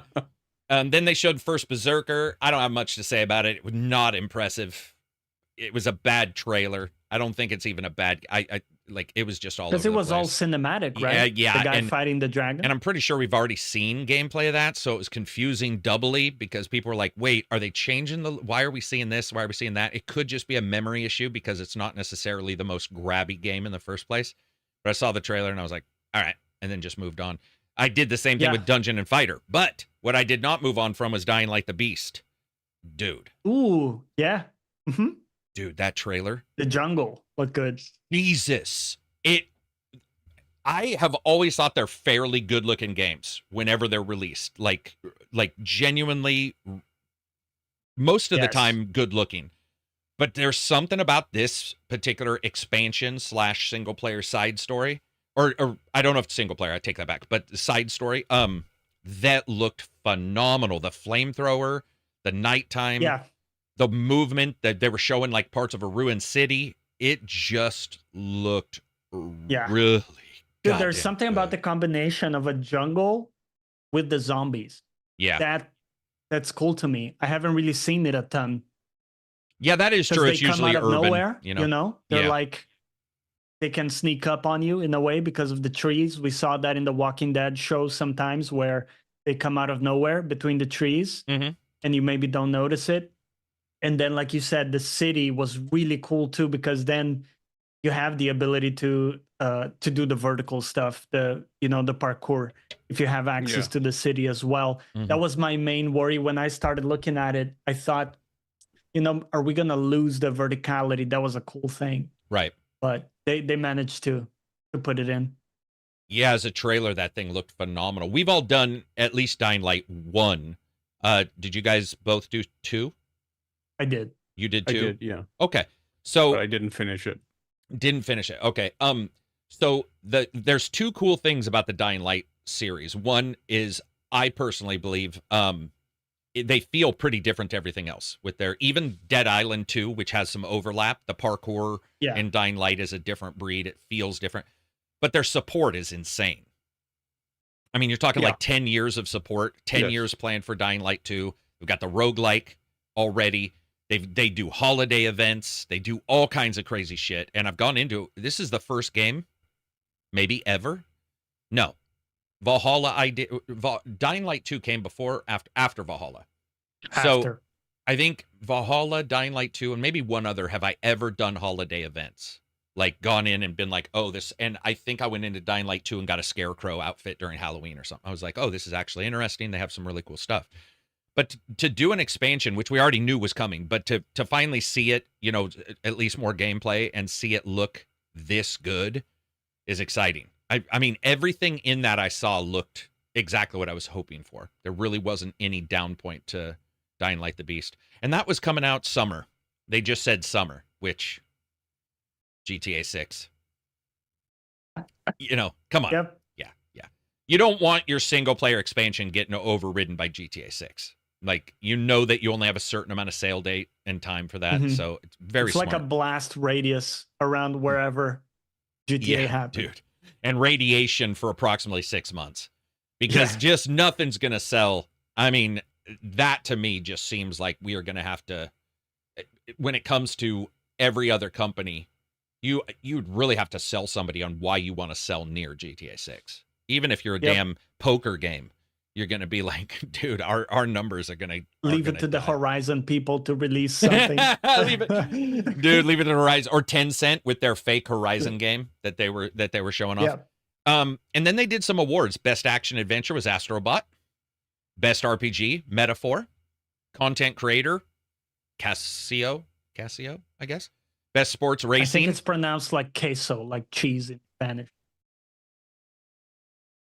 Best sports racing, EA Sports FC 25. Best sim strategy, Frostpunk 2, which I found really weird, but we can move on. Would you have given it to another one on the list? Which ones were on the list? I like Frostpunk 2. There were a couple. Give me 1 second. I like Frostpunk 2, but I think Frostpunk game of the year in that, hang on 1 second. Strategy game.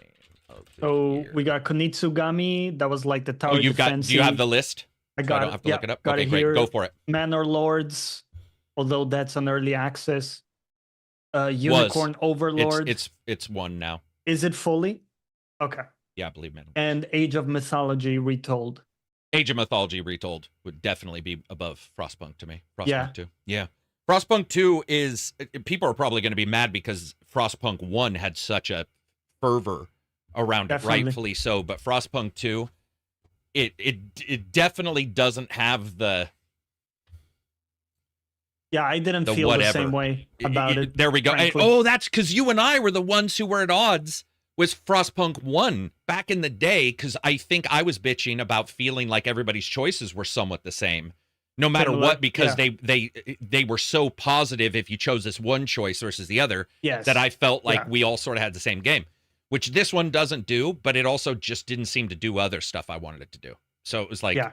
it's not bad. It's just something about it. Like the spirit wasn't as much there, I guess.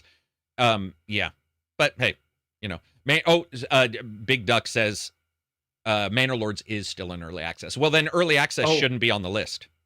I truly think it shouldn't. By It the should way, no, I don't it's think it belongs removed there. right now. Yeah. Sorry, that's not how you do. Regardless of popularity, because Fucking- you could say, hey, like Pal World, super popular.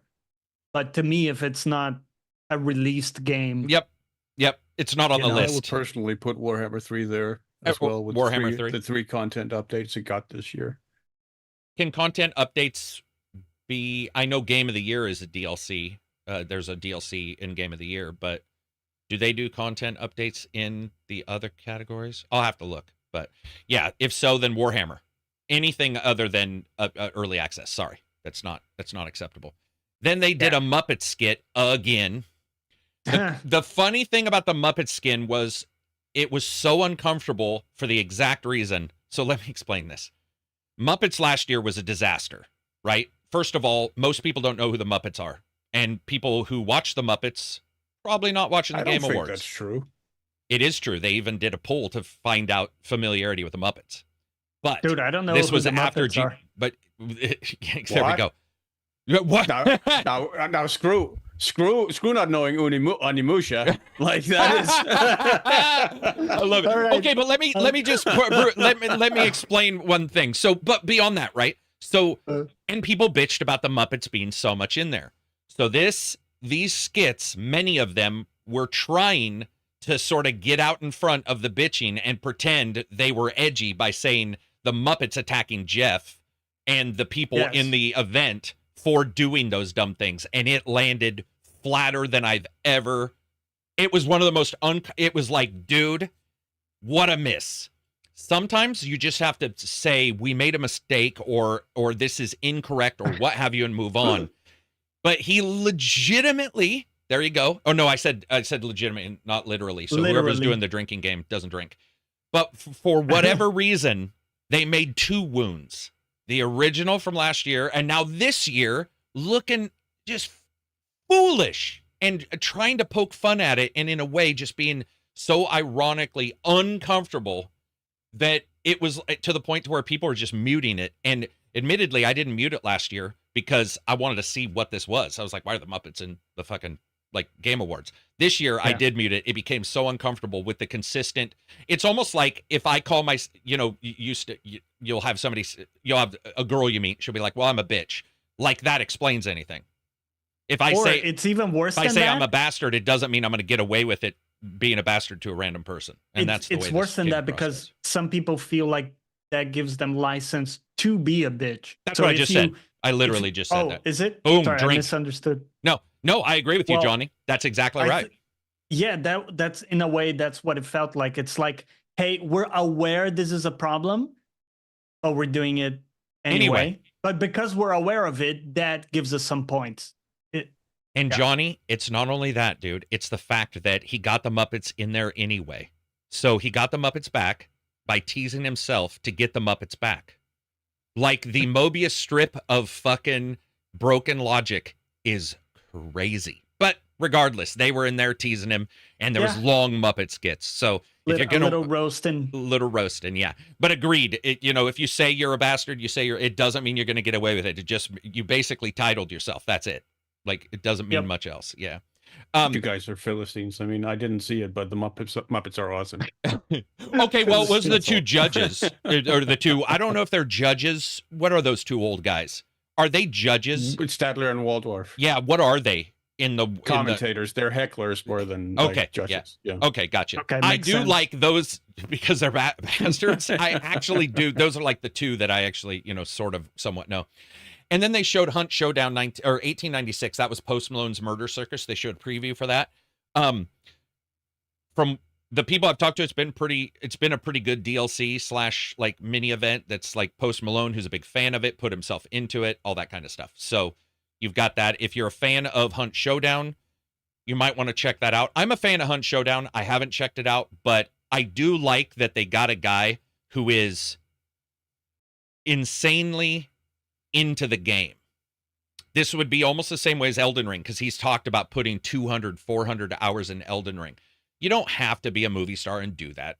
You can still be in a game. But I do like the fact that he is, and that he's genuinely excited about doing it. And it seems, at least, to have done well. I haven't really got to look at it this morning, but it does seem that people liked it. So I'm excited for that part, at least. It's always nice to have, because we all grew up probably at a time where games maybe weren't the coolest thing in the world. So it's always cool to have, more people talking about it. I feel like that's an old thing to say now, though, because I feel like games have been pretty cool for now, a decade and a half, maybe, where, you get people going like, back in my day, and you're like, dude, you're 18. Back in your day, people were, Frodo got a free Xbox. Like, come on.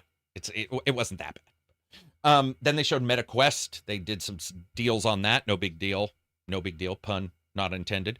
Fortnite Ballistic, which is a mode for Fortnite that apparently is not popular, but the people I've talked to actually think it will be at some point, that there's some good parts to it, but it's another side, mode to Fortnite. Fortnite's branching out. They have, what do they got? Lego? Yeah, Fortnite, Odyssey, that's the Lego stuff. VR, yeah. I think they even have one or two others that are on the side. But yeah, so they're doing a lot. Squid Game Unleashed, terrible. I still don't know what that is. Is it a mobile game? Is it a Yeah.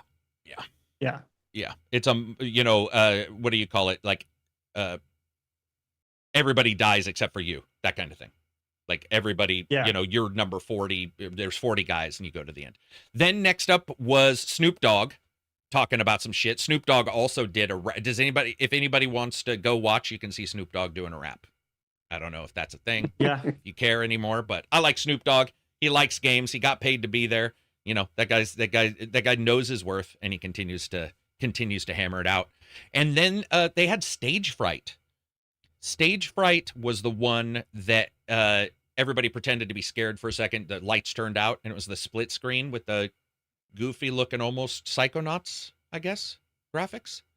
And I thought that one looked pretty cool. I thought Psychonauts style I'm into. It's just they didn't show a lot, overall. But if anybody's interested in that, it looks like it's a ways out. I didn't really see much in the term of fleshed out gameplay. In fact, it just shows them run, right? Pretty much just showed them run towards the screen, right? And that was it. And then Game of Thrones. All right, Johnny. Dude. Game of Thrones.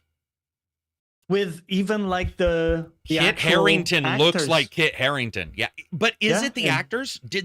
Is it them voicing it? It didn't sound like it at all. But the likenesses are the actual actors, like Cersei, Yeah.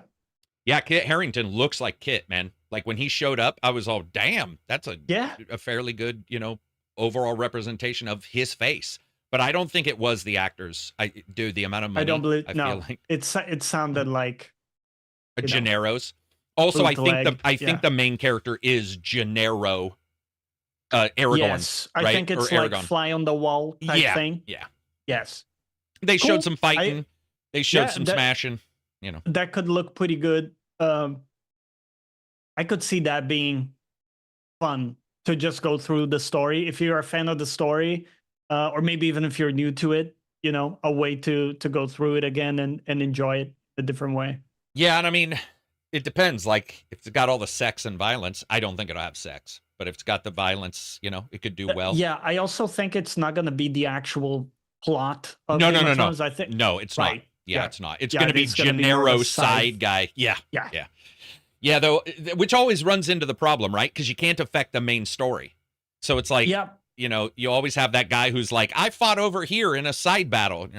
Yeah, you're outside of the big beats, probably for sure. But yeah, it might be cool. Might be cool.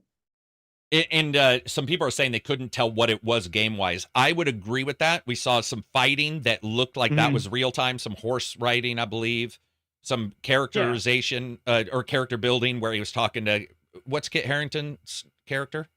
Jon Snow. Jon Snow, of course. Dude, I don't know what. Even I saw it season 1. You know Christ's nothing, Jon Snow. Yeah. Yeah, exact, dude. Yeah. Oh my God. Thank you, Nothing. Silver. I wish you had been in chat because no lie, everybody shows up, right? And they show Kit, and like 90 people, it felt like, all started doing the worst accents ever. It was that moment where you're just checking people's names off, going, you're never allowed to do an accent again. But there were so many one-liners people remember from the show. It was really fun. It was really fun. Yeah. I would agree with everybody in chat. Not quite sure what it is, but I mean, Yeah, if that it looks has like the closest thing to It sure does look To a like real you get game. around. for sure. if it has controls that don't require motion, I might actually play this, if that makes sense. So I know it's on mobile. I'm saying if you can also use a controller, I might play that. It's just if Wait, it is on mobile? it's a mobile game. Yeah. You didn't know that? Dude. No. My Well, enthusiasm just like Oh, did it do a reversal? Yeah. flopped Yeah. all over. Yeah, it was a little questionable on what exactly was going on with the whole trailer, but yeah, I was told it was a mobile game. So it was one of those ones where you just sort of get the information and they show the battles and then they try to move on real quick without exactly telling you what it is, so that you go online to look for what it is. So, but if I'm wrong and anybody finds out that's not a mobile game, please tell me in chat. But I was told it Do was. you guys remember the other Game of Thrones game? Yeah. Wait, Not There's- the not Which not one? the Telltale one. no. Okay, you're talking about the other one. The RPG? Yeah. Yeah. No, I didn't get to play that. I didn't either. For reasons like watching people play it made me not play it. But yeah. I was gonna say you didn't get to play it. Change the inflection to I didn't get to play it, which means Yeah. you're happy you didn't. Yeah, it was a pretty terrible game. Yeah. But anyway, again, mobile. I'm not against mobile games as much as I am against motion or touch controls. Yep. Like, it's the touch controls that get me every time. So if they let me throw a controller on there, fuck man, I'm all for it. Like I'd jump in there. Let's see. Next up, Double Dragon Revive. After that, and that's how much I want to talk about Double Dragon Revive. I'm sorry. Yep. They Just showed nothing. Last of Us Part 2 remastered for PC. Last of Us 2 remastered for PC was so confusing to people, dude. So many people in our chat thought it was already out on PC. Like, there's such a confusion around the remasters and remakes in Sony games now. It is Right.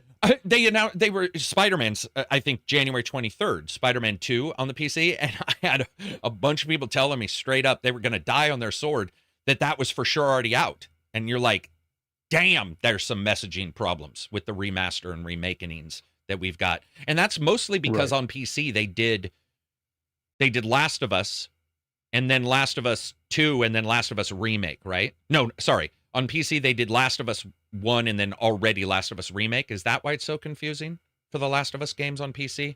Because there's a bunch of confusion about what game's out. And I think that's why. Because they remade the it. remake is what came out on PC. Yeah, there we go. Yeah. So that Yeah. confused people on who, what, when, and where. It is when very comes. confusing. They got tons of versions. Let's see. Den of Wolves. What do you think about this one, Silver? If you don't know what I'm talking about. Okay, so this is the Payday guys. And yeah. Futuristic, cyberpunk looking. GTFO people. Yeah. Wait, are they the same? GTFO is the same. They're not the same, buddy. Well, they said it was from the creators of Payday and GTFO in the trailer. So maybe it's a mix. They were Payday developers, but then moved to the new studio. Okay. Yeah, Maybe. okay. So But what I saw, Silver, might be up your alley. It looked like Payday, but cyberpunk a little bit. Yeah, I'm you know, looking at we it don't know now. enough about it, but the trailer I saw and I was like, I got to make sure Silver checks I that. thought that looked fun as a group to jump in and And I coordinate. will tell you though, I don't think there's a better game at ruining friendships than GTFO. Yeah, I I don't would say know. that's a pretty good game. About Have you tried Overcooked too? Well, you Yeah, did actually yeah, play with I me and play- Reg. I played I it with think- you and Reg. Yeah. Yeah. There were some insults thrown around about the rice and whatnot because that when you guys are all working together to finish meals. in the kitchen. Correct, Yeah, we're yes. like cooking and like, hey, pass me the rice, and it's burnt, and now because of Reg, we didn't deliver. Damn. Yeah. know? Because I'm assuming you have a small amount of time. You have to pull that off so it doesn't burn. Yes. Yes. Yeah. It's very much time pressure. Although I Um, mean in the GTFO you have like 20-30 minutes of gameplay where you're sneaking around and then one of the other players like ruins the entire thing by getting detected. And then 20-30 minutes are done. And I can playing. tell you, Silver, I'm probably that player quite often. Chat, So what's I your apologize favorite in advance. game or friendship killing game, chat? So, yeah, I would say I don't play too many of those. I didn't do Overcooked. I did do what is it called? Get the fuck out. How do they GTFO. Yeah. GTFO whatever. I played that one.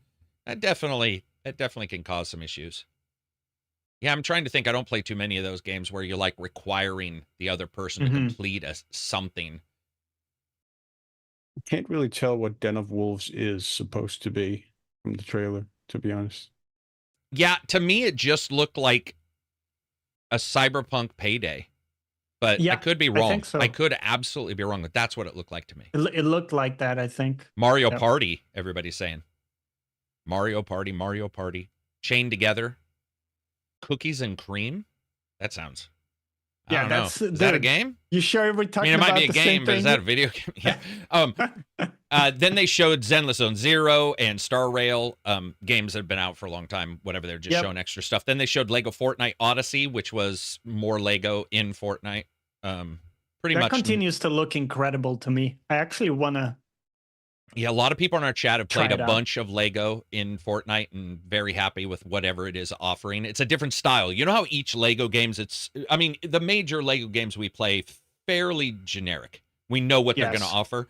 I think this one, because it is a earlier game, or not earlier, but sort of a mod. Not a mod. God, it's so hard to describe. It's like a side mode thing in Fortnite that it's offering and what it's requiring is different. I think a lot of people felt that was new. It felt new, felt different. So it was enjoyable to do. Best independent went to Balatro. Best mobile went to Balatro. Best audio design went to Hellblade 2. Completely fair. And awards, the Player's Choice Award went to Black Myth, which is awesome. Super. Couldn't be happier for that. And then they showed Mafia: The Old Country. Yeah. Yeah, I mean, it's Mafia. I don't really have any questions other than when it's out, so I can play it. I just kind of wish they'd gone with Italian. Why though? Just you prefer the setting? Yeah. Yeah, that's fair. I mean, I don't really have any wishes. It was really well put it. together. As a trailer? I actually, It was, as a trailer, I did. thought that was a cool premise setup. It was as like a setup trailer, but it didn't like, it didn't really wow me. At least not in a way where I wasn't already interested in the game. Yeah. I'm just generally interested in a new Mafia game. Yeah, same. I think the cool thing about their games too is, regardless of anything else, even 3, by the way, a game I did not absolutely love, I think Mafia games feel different because they do have a tendency to hinge more on story than the gameplay.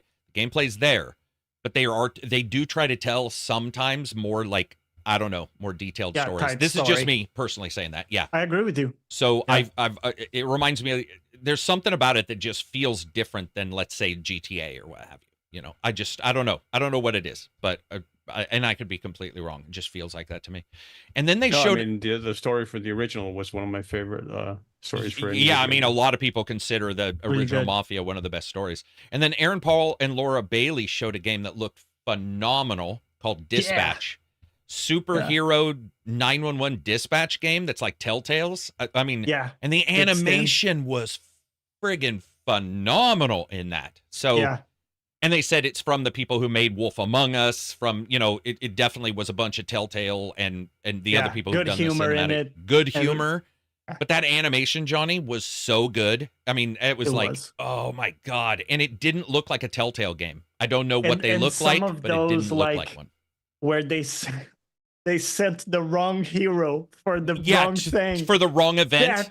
That to me is such a cool concept. Yes. You know? Yes. It's so good, man. Everything about that looked awesome. Like they nailed, you know how the boys nailed the grotesque humor. What would a superhero do? Blah, blah, blah. Invincible for some people sort of did the same thing, but they like this one hit the more comical, at least, you know, behind the scenes at a 911 dispatch station when you're in charge of what superhero to send to what event. And, you know, if you send the fire guy to the Inferno thing, you know, or what, depending on which power they have, it looks like it affects the story and the success rate. And it looked awesome. Did you see the guy smash the car too in the back? Yes. They look out and he smashes the car in the parking lot. Yeah. So anyway, Great. Dispatcher, Aaron Paul and Laura Bailey, probably one of the worst moments in the Game Awards was them talking on the stage. So please ignore that part. It was terrifyingly bad. But the trailer for Dispatch. Yeah, it was a bit like forced banter, a little awkward. I feel like they should just say, you have 30 seconds to talk till you get to the end and it can't be political. And it would probably still be better than the forced fake jokes that have been regurgitated, you know, 30, 40 times, rehearsed 200 times. Yeah.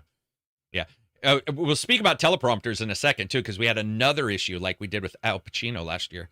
And then let's see, Best Narrative was Metaphor. Best musical, or no, we had a musical performance called Sunflower. Then we went to Okami. So let me ask you guys what you think about this. Geoff said there's two massive events in this show. There's going to be there's at least two massive trailers in this show, things that'll surprise you. And he started crying when he announced Okami 2. And was talking about it being like one of the, I guess, linchpins of all gaming. Is that? I don't want to say is that not true. It could be true for him, but is that true? Because I went back and looked, I didn't see it. I couldn't find any research that backs that up at all. So I was trying to figure out why that was such a big deal to him, because it landed really flat with a lot of people, and it wasn't that they're not excited for the game. It was that his reaction was quite a great deal overboard compared to what people thought of that game. So I'm just assuming it's him personally, and that maybe that game. I think so, because everybody that I've talked to about it remembers it as just the dog game. The dog game, the colorful dog game. Not necessarily as a bad thing, but like, the artistic dog game. Right. Yeah, it was an odd moment because I couldn't figure out what he was announcing. Then he announced Okami, and I was like, okay. Go ahead, It looks Silver. pretty, though. Yeah, definitely. Yeah. I remember Okami being talked about a lot when it came out, when it released.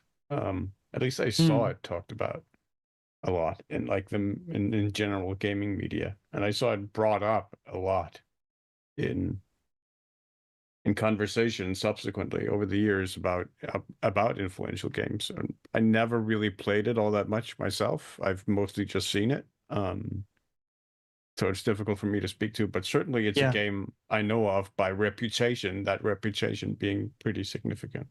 Sure. Yeah, I mean, I did a search and it wasn't on anybody's top 50 games ever. Like it didn't even pop up on top games. So that because I've seen that it was regularly confusing on lists like that. Yeah. Yeah, it wasn't there, and it was like even looking at back, past like magazine articles, because there was a lot of confusion. It was. I'm not making anything up. This was like the entire. No, I don't. I saw people on Twitter going, "What is going on? Like, did I miss this game?" Now I played the remake. It was a remake, right? And that was a couple years ago. There was like a remaster. I think there was a remake. Yes. Yeah. And I really like the graphics, and I actually don't mind the game. I guess what I was saying was, like, is it possible that just by sheer there's a lot of games that I missed one of these like classic games that, and it's weird because I mean, I certainly heard it talked about because I knew what it was when the remaster came out, but not talked about, like, you know, in that we're going to cry about it kind of thing, which, by the way, I'm not teasing crying. I'm saying that it's that was, you know, I think that big. by reputation, I would put it probably on level with a game like Katamari Damacy. Which one's that one? Which I never really played. That's myself the rolling either, one, right? Yes, exactly. Where you're rolling a ball that keeps getting bigger and bigger and keeps picking up everything that you're rolling over it with. Like, which is another game that has like significant reputation and is talked about. Like those are two of the games that I've seen regularly mentioned but never played. Man, I never hear about Katamari anymore. Man, I do remember that being a big deal at the time for sure. And here there was a sequel, right? There was more than one sequel, wasn't there? I think so, yeah. I think there was one sequel, and I think there's been talk about another one. Oh, okay. For the Switch or something, but I don't remember. It felt like they were going to kiss at one point. Oh, yeah, you're talking about Dispatched or whatever? Yeah, that was crazy. Yeah. So, yeah, I'm seeing a lot of people saying they couldn't understand the Okami thing. But in the end, it is what it is. It was just very weird to be one of the big ones. When, in all honesty, if you really look at some of the other stuff that they did show, it feels like overall those are more prominent. I will say the other thing is, you know, the age of something, when something's that old, like this came up again, obviously, because Okami and then Onimusha, where there was like this reaction where I think a certain number of people thought it was a deal, and there's a good number of people who watch these kind of things or what have you that are of an age where that is prior to them being alive. Like they're legitimately not alive at that point. So it doesn't make a lot of sense for unless they're a person who buys a system and goes and plays all these ancient games, which admittedly, I think both those games, even though popular, probably aren't on the top. Let's make sure this person plays this game kind of thing. But yeah, it was just an odd one. It was one of those things where everybody was just like, wait, what the hell is even going on here? I think it's mostly because of the art direction, because it's all pretty much hand drawn. Yeah. And it's a very striking style. Oh, you mean the style? Yeah, the style. Yeah. I was going to say a lot of games. It's very striking. So it's like, I think for people who played it, especially like back in the day or whatever, that really marked them as, but for those of us who maybe just saw the HD version, we thought, that's, a cool dog game. Yeah, right? It's hard not to, with art the way it is. You had already played like games like Ni no Kuni or the like. That's what I was just saying like it's hard sometimes because we've seen stuff after that is like a big thing, and you just look at these kind of things. Carrick's been around since Atari. I've been around since pre-Atari, baby. Unfortunately, ColecoVision as for my parents. Yeah. Yep, dude, since there was just those LED games like Snake, where you bought them for like $45 and it was a LED that lit up and that was it. Man, those were the times. Those were the games. But yeah, it's cool. I think when you look at it, I'll be more interested to sort of see what it is because like new graphics technology could explode that game. Okami could be crazy with new graphics technology and what they can do. Like that game could be one of the best looking games of all time ever, depending on how they do it, because the art style is insanely unique. So the gameplay, not to be rude, the gameplay is certainly not like, oh my God, it does anything, crazy, but the actual look of it and stuff. And then you add in today's technology, all kinds of things. You have touch screen or touchpad on the PlayStation, depending on what it comes out as. That, there could be something there. But it was definitely this moment where OST to it. I remember people were just like, blah, blah, blah. What the Tiger Electronics? Hell yeah, Doom. That's exactly what it was. And then moving on from there, we will cover. We used to call those beep beep games on the playground. The little LEDs. Yeah, dude. Exactly. Yeah, I love those things, man. And they just did one game, nothing else. The next up was Crimson Desert, and so they announced late 2025. I think everybody watching, probably all three of us, if you've seen any of the commercials, this game, guys, if this game doesn't land, it's going to be considered a fucking cyberpunk level. Like there are so many people trying to push this game as the next big thing. It is now coming very close, especially because it's coming at the end of next year. It's already becoming a tiny bit bothersome now It's just I saw it and I was like, this looks great. I can't wait. But if it doesn't come together and it's considered, you know, if it's janky, if it's like got a bunch of bugs, what have you, the amount of push that this game is getting is insane. And it's starting to feel artificial. Like originally it felt like people were seeing something and being excited about it. But especially in the last couple of months, I've been watching the consistent articles and, hey, we're doing this. And this doesn't do anything special, but look at the graphics. And I'm all, oh God, please. I want that game to be good because there are parts of not Black Desert. Crimson. Oh, Crimson. There are parts of Crimson Desert that look phenomenal. I think the big thing that popped up with people was Black Desert, the MMO, was known for its character creator. That was like its big thing. And Crimson doesn't have one. So there's sort of a like, oh, of all the things you're known for, it's not in this game. So I'm wondering if there's other customization that you'll be able to do. The character doesn't look bad. Somebody said it looks kind of generic. I would say, yeah, at times it does. I mean, there's some cool enemy attacks. I know Johnny was not happy. Were you the one who wasn't happy with an AoE of a crow guy? Oh, some of it didn't look very clean. It looked a little bit like hard to parse. Yeah. Dude, somebody says it looks too good to be true. Go ahead. I felt a little bit like that, like too good to be true, when I saw like some of the stuff where you're falling from the sky. Yeah, right. Or you have the floating islands and stuff. But to be fair, they did something similar with Tears of the Kingdom, and they managed to run it on a Switch. So at sub 30 FPS. Some sacrifices at a really low resolution. Yes. With no grass. Maybe not no grass. Yeah, I agree with you. I guess that's what I'm worried about, Johnny. In all honesty, the biggest thing I'm worried about is that we get it and all these grandiose plans fall apart because of stutter. And your moment in the sun to see this amazing moment starts to fall apart because you have technical issues. Because they are, as somebody had said in chat, they look like they're aiming for everything. That could be a little bit, it's just a little scary is all. It's a little, it's like you're starting to see it. And you're like, man. Ambitious. It's damn ambitious. Yeah. Some of the boss fights, though, look.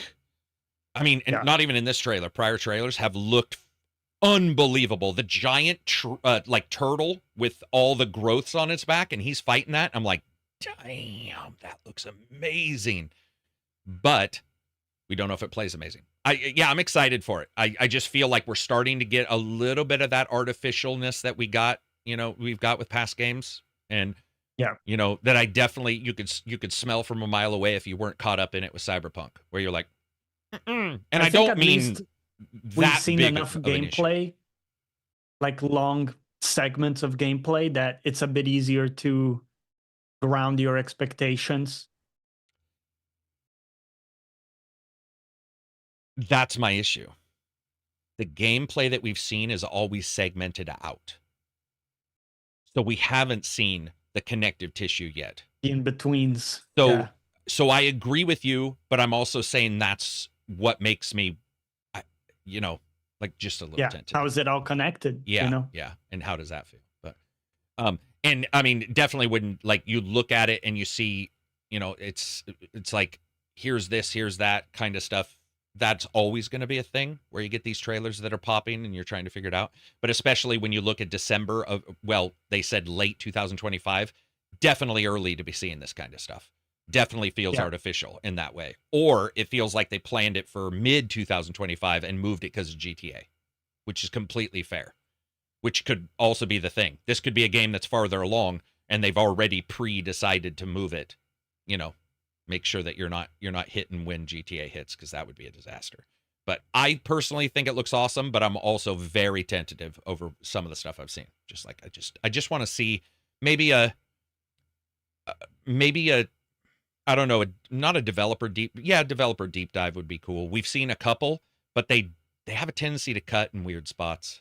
That could just be the cynical part in me, but I think that of the games I've covered, I feel like it's fair for me to be cynical because I've seen that done before, and you get really accustomed to very particular things. You start going, that's a cut right when you would expect a cut to be if they're trying to, if like things aren't coming together.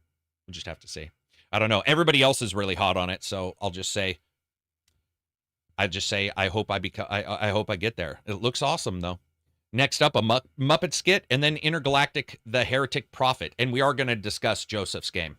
I'm leaving that for last because I want to talk to these guys in particular about it. Intergalactic, the Heretic Prophet, one of the worst named games I've seen. Just a gloriously shit name. But this is from Naughty Dog. This is the one that has been rumored for quite a while, which was their futuristic one. We talked about it. Man, it was a while ago. We talked about that. But so personally, because it's Naughty Dog, I feel like you could sort of tell right away that it was Naughty Dog. It's sort of, there's something about their style. It's hard to sort of pronounce, but there's something about their style. I like that it looked like they had up close combat more. It was like you see Future and you immediately think laser guns from 500 miles away. And they actually showed a neon sword kind of thing, which I thought was very cool. They did have a lot of marketing. They had names in there. I don't know if you guys saw it. The ship is a Porsche. Now, here's why I think that's just like, I'm still pretty much a proponent of this. I would rather see Pepsi than a fake cola. Real brands. I've always been that way, yeah. However, this was all on point. They showed the Porsche. That was the first thing you saw. Then they dive in. They show the Sony. I think it's Adidas. They had a bunch of stuff. I think it's going to have something to do with the commercialism of the future. That's just me saying, I can see that. Instead of showing it just to show it, I feel like especially Naughty Dog, who isn't short on, support, there's probably more of a reason to do that. We'll just have to see. I like the music. Trent Reznor is doing the music. And from Nine Inch Nails, I like his stuff. Looked really like, sounded really like a leaner Mass Effect 2 maybe on the music. A lot of really cool, like there was some discordant stuff that I definitely dug, but some synths. I don't know. What'd you think of it, Johnny, when you saw it? Dude, I'm gonna be the optimist again. People are gonna mock me in chat, but I thought it looked incredible, man.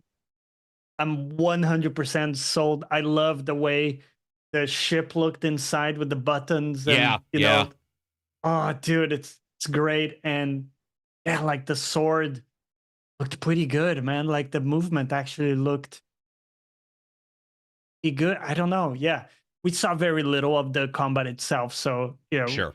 we have minimal amount of information. But what I saw looked like a really cool style of a game. So, I'm all in. I want to see more. Silver, probably haven't had a chance, right? To see this. I actually just watched it. What do you think overall? I mean, it's difficult. Like Johnny said, there's barely any gameplay. How is it going to play? What's it really going to be? It's another trailer where that's really difficult to see. It's another sort of concept trailer or atmosphere trailer or whatever. More than a thing. Anything. I mean, it looks amazing as it looks like Naughty Dog production, motion capture, and everything. Yeah. So that's certainly promising. And yeah, the ship, like you guys said, looks amazing. But what's it going to be or anything? I have no idea, so I can't. Yeah. Really... That's the thing about Naughty Dog. Some companies, right? You see their stuff and they've got a long series of certain games, and you're like, okay, it's probably going to play like this. It's probably going to do this. It's probably going to have this level of polish. Just because we see that a lot. For right now, I'm okay with saying that's what I expect from this, but we didn't see much other than what I would consider to be a primer for the theme. Especially if you look at the bulletin board. We blew up the bulletin board. We got a high-def picture today, blew up the bulletin board and looked at all the hints on the bulletin board that's in there. And there's a bunch of different things with names, and it looks like you can travel to planets via warp gates, or at least there's some kind of trade patterns. There's little bits on newspapers, which I thought was cool. There's a QRC code that I can't get my phone to scan that's on there, too, because when you blow it up that big, you're getting noise. I'm going to try it later today. But just to see if they, there's a QRC code on there. Yeah, I feel like there's a high chance that they're doing like a little bit of a... It's there for a reason. Yeah, right? Like a little joke there. But, dude, I mean, it's Naughty Dog. I feel pretty safe at least understanding how it's probably going to be and how they're probably going to set it up. I do like the sword because I think a lot of their in Uncharted and Last of Us, you have brutal killings, but you don't really have elegant ones. And it would be fun to see their try on an elegant fighter, which like that would be cool to see. I'm not saying it would work out good. I'm just saying it would be sort of nice. That part reminded me of something like Transistor or Ruiner. It did too. Kind of. Do you think it was the sword Yeah. design? Because that's what I thought it was. That was exactly what it was. Yeah. Yeah. Yeah, I like that. I like the color work. There was a scale issue. This is just me being, because I was watching the trailer to talk about it. I feel like the ship looked bigger on the inside than the outside. I don't know why the scale felt weird. But Yeah. That's just a complete stupid thing to say. From the outside. But it looked car I don't sized think from the that's outside. stupid at all. I think that's pretty common, especially in like science fiction. And it might It's be hard to give the sense of magnitude from outside sometimes. It might be because parts were thin, which makes my brain go, a person can't walk through that. So then you only really have the center spot. And then my brain, when I see her walking around, I was like, whoa, wait. Like, honestly, where in the ship would that be? That's in like just Star Wars, stupid. I always felt like the Millennium Falcon looked a lot bigger on the inside than it did on the outside. The Millennium Falcon, dude. And what's funny is I think somebody was showing that they were pretty accurate, but to me personally, I felt it was much bigger on the inside. But I think when you look at the little glass, I think overall it probably exactly. And I think the interior shots didn't as much. Yeah, that's exactly right. It's exactly right. Again, stupid little thing on my part. I was just looking at it going like, oh, that looks odd. I thought color work was awesome. Music was awesome. Terrible name. Terrible. But whatever. It's one of those names that just means nothing. I've already forgotten it, but yeah. Okay, had to relook to make sure I didn't reverse the words. It's Intergalactic, the Heretic Prophet. Yeah, it's just There you go. Whatever. We'll see. Hey, Intergalactic isn't a bad. That's a okay name by itself. That's probably. I mean, it kind of is when you haven't established it as a series, and then you establish like a subtitle of it. Yeah, that's weird. You mentioned that because I was going to say the same about Uncharted. Where like Uncharted, I know 1, 2, 3, 4, but Among Thieves, and then and then Lost Legacy. Drake's Fortune. The first one was Drake's Fortune. Yeah, I forgot it was Drake's Fortune. Yeah, absolutely right. So yeah, it could work out. It's just one of those things, right? Patroiku, PLN 25 super chat. Hey, Carrick, would you rather play any Dark Souls without dying, or do Just Dance on a podcast to songs chosen by people in the comments section? Just Dance. Dark Souls I played a lot of, and Just Dance Just Dance doesn't bother me at all. Yeah, Just Dance for sure. Just Dance would be fun. I think it's also very telling that people don't actually talk about the first Uncharted game as Drake's Fortune. They just call it Uncharted. They just call it Uncharted, right? Yeah. I mean, that might be what happens. It is what happens. It's like Star Wars, right? I mean, Star Wars is sort of the same way. People don't tend to say A New Hope. Yeah, they tend to say Star Wars. Yeah. Let me grab some data here for this next bit.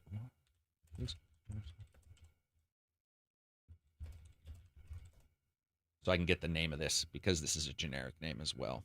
Or at least they used to. I don't know if that's still true necessarily. So the next up I want to talk about is Split Fiction. I left this to the end. Joseph Ferris's new game. So obviously, co-op game, 2-player split screen. There was a lot going on.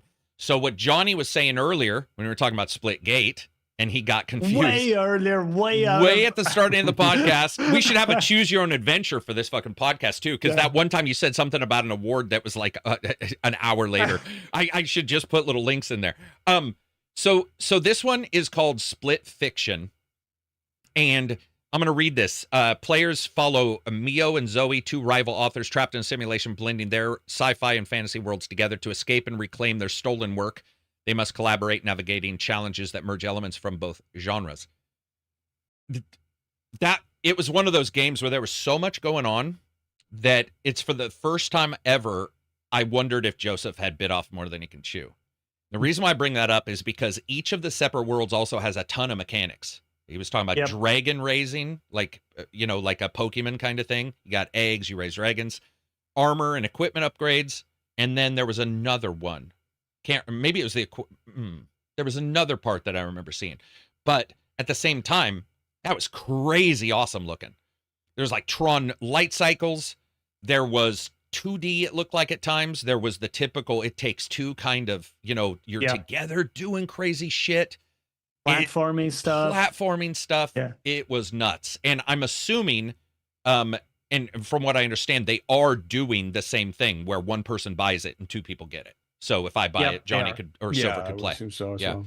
I personally, I thought it might have been my trailer, maybe not trailer of the show, because I think there's something about his games that I feel pretty comfortable with him as a game creator. Right. He like, if that confident in what he's showing. It looked amazing on man, pretty much all I think levels. that was the biggest difference between the first game that I played from them, A Way Out, and then the next one, which was It Takes Two, is that It Takes Two has so many different gameplay segments. There's like a mini fighting game moment. Not gonna spoil much more than that, but just like the variety of gameplay is incredible, and all these different mini games you play and stuff. I thought that was the biggest strength in comparison to the first game is that variety, and it looks like they took that and they're just going nuts with that idea. Dude, I was so against that original game too. I was so confused by his ideas of doing the same screen. Maybe that's why you feel now like he earned a bit of, or like, his team earned a bit of credit, I guess. Yeah. Well, the first one, admittedly, if anybody else had, and I think people even were thinking that of the originals, like, how are you going to do audio if two people are sitting beside each other and you're hearing both levels? There was all kinds of questions.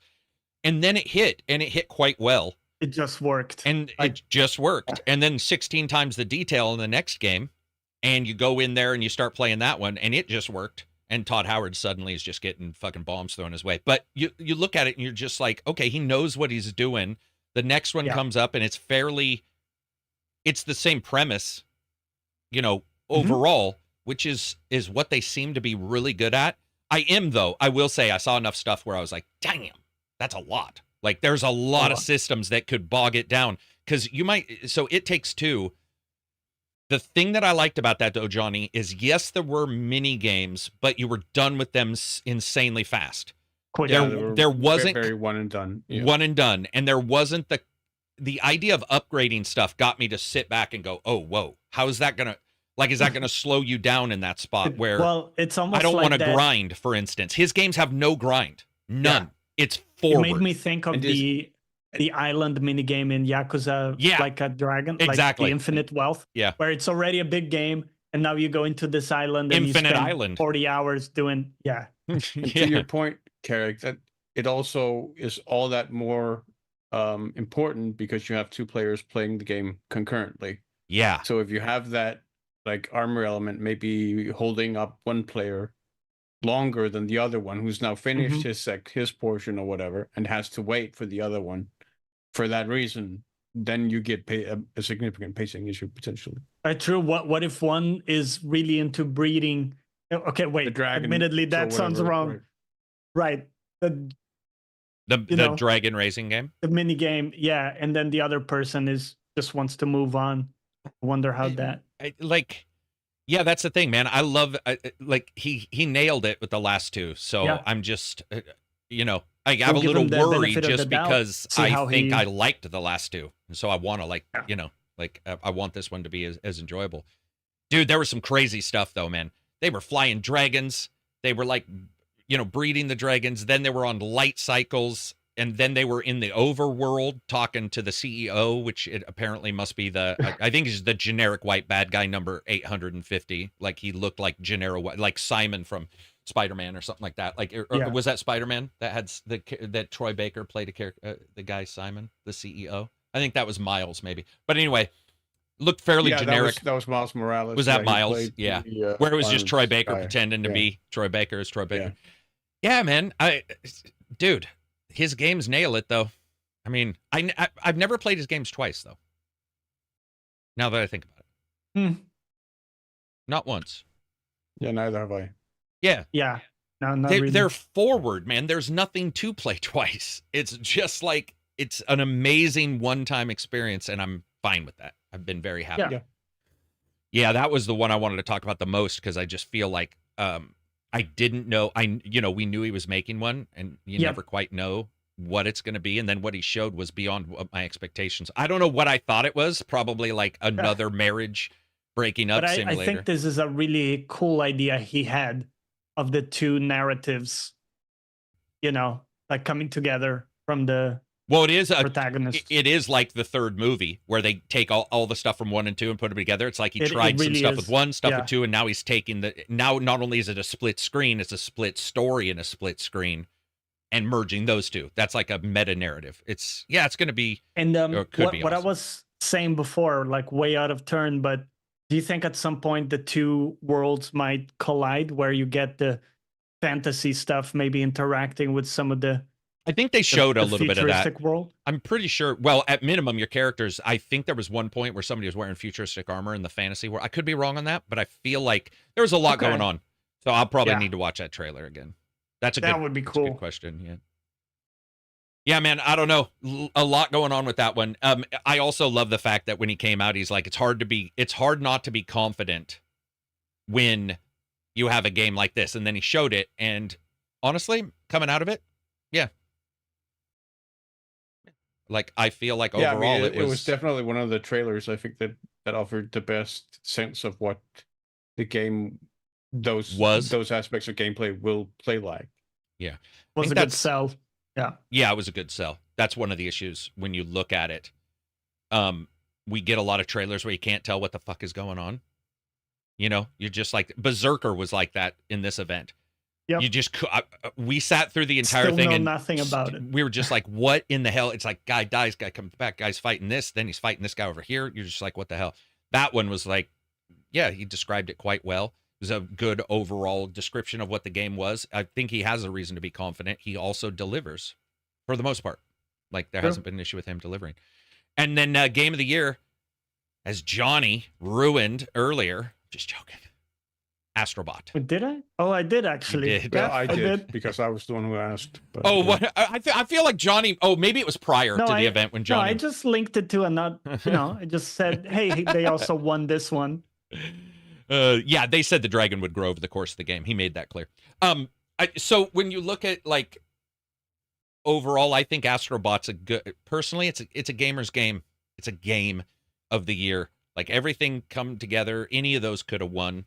I feel any of them would have been fair winning, but Erdtree shouldn't have been on there. Sorry. Any game that requires another game to play shouldn't be on a Game of the Year. That doesn't make a lot of sense. Doesn't it? So I removed that one from the list. But I looked at the list. I think it's, Black Myth could have won. But I think as a full game, I have no issue with Astrobot. I really enjoyed my time with Astrobot, and I'll remember it for a long time. I didn't get the depression. I heard other people got some weird. Somebody asked me. Yeah, dude. So, somebody asked me last night. I was so confused, but I couldn't understand. They said it felt like a graveyard or whatever, and I was like, "What the fuck are you talking about?" It's like one of the most lively games in the world. I heard the Dropped Frames guys talk about it in that term as well. Yeah, that it was a graveyard of IPs. Yeah, that's a meta narrative that has nothing to do with the game. Nothing. So, like, as a game, I think that is a narrative that people that's a might side have narrative themselves, and they are, projecting that into the game. I view it as a celebration. That's what I viewed it as. I guess games and experiences that people have had. Some have been remade and retold and redone and expanded upon over the years. Some haven't. This is the nature of things. But to say that it's a graveyard, I think it's a really just negative way to, or it's padding out your conversation about something. I mean, it depends on if it was in a review or in a podcast. If it was in a review, it's a little weird, like, because that's it's not really even speaking to what anybody's one experience or anybody's group experience. It's not really about the game. But in a podcast format, it's completely fine. I was asked and I couldn't figure out what they meant. And then after we discussed it for a while, I guess I just didn't feel that way. I felt it was, but I also didn't feel like it was a celebration as much. I felt it was Well, it was like I noticed that some of the titles had, or some of the clothing was in there. Obviously, those games. Yeah. Do you know what it might be, guys? I just realized why it may not hit me emotionally, because they're so akin to remasters lately. I think that's why it didn't. We're seeing these remasters and remakes so often that I think in the back of my brain, I assume almost any IP is going to be announced tomorrow as a remaster or a remake. Yeah, and I don't view them as dead at all. I guess think that's they are yeah. all potential, you know. Yeah. I think I've watched so many movies that I've become kind of immune to the whole homage thing. If that's something that's very, very common in movies and in film in particular. Like, I mean, Like, it doesn't bother you when they do it? So it might bother me, yeah. So from time to time it'll bother me if it seems like excessive or Sure. like it like interrupts or disturbs the flow of the movie or whatever, or it feels like it's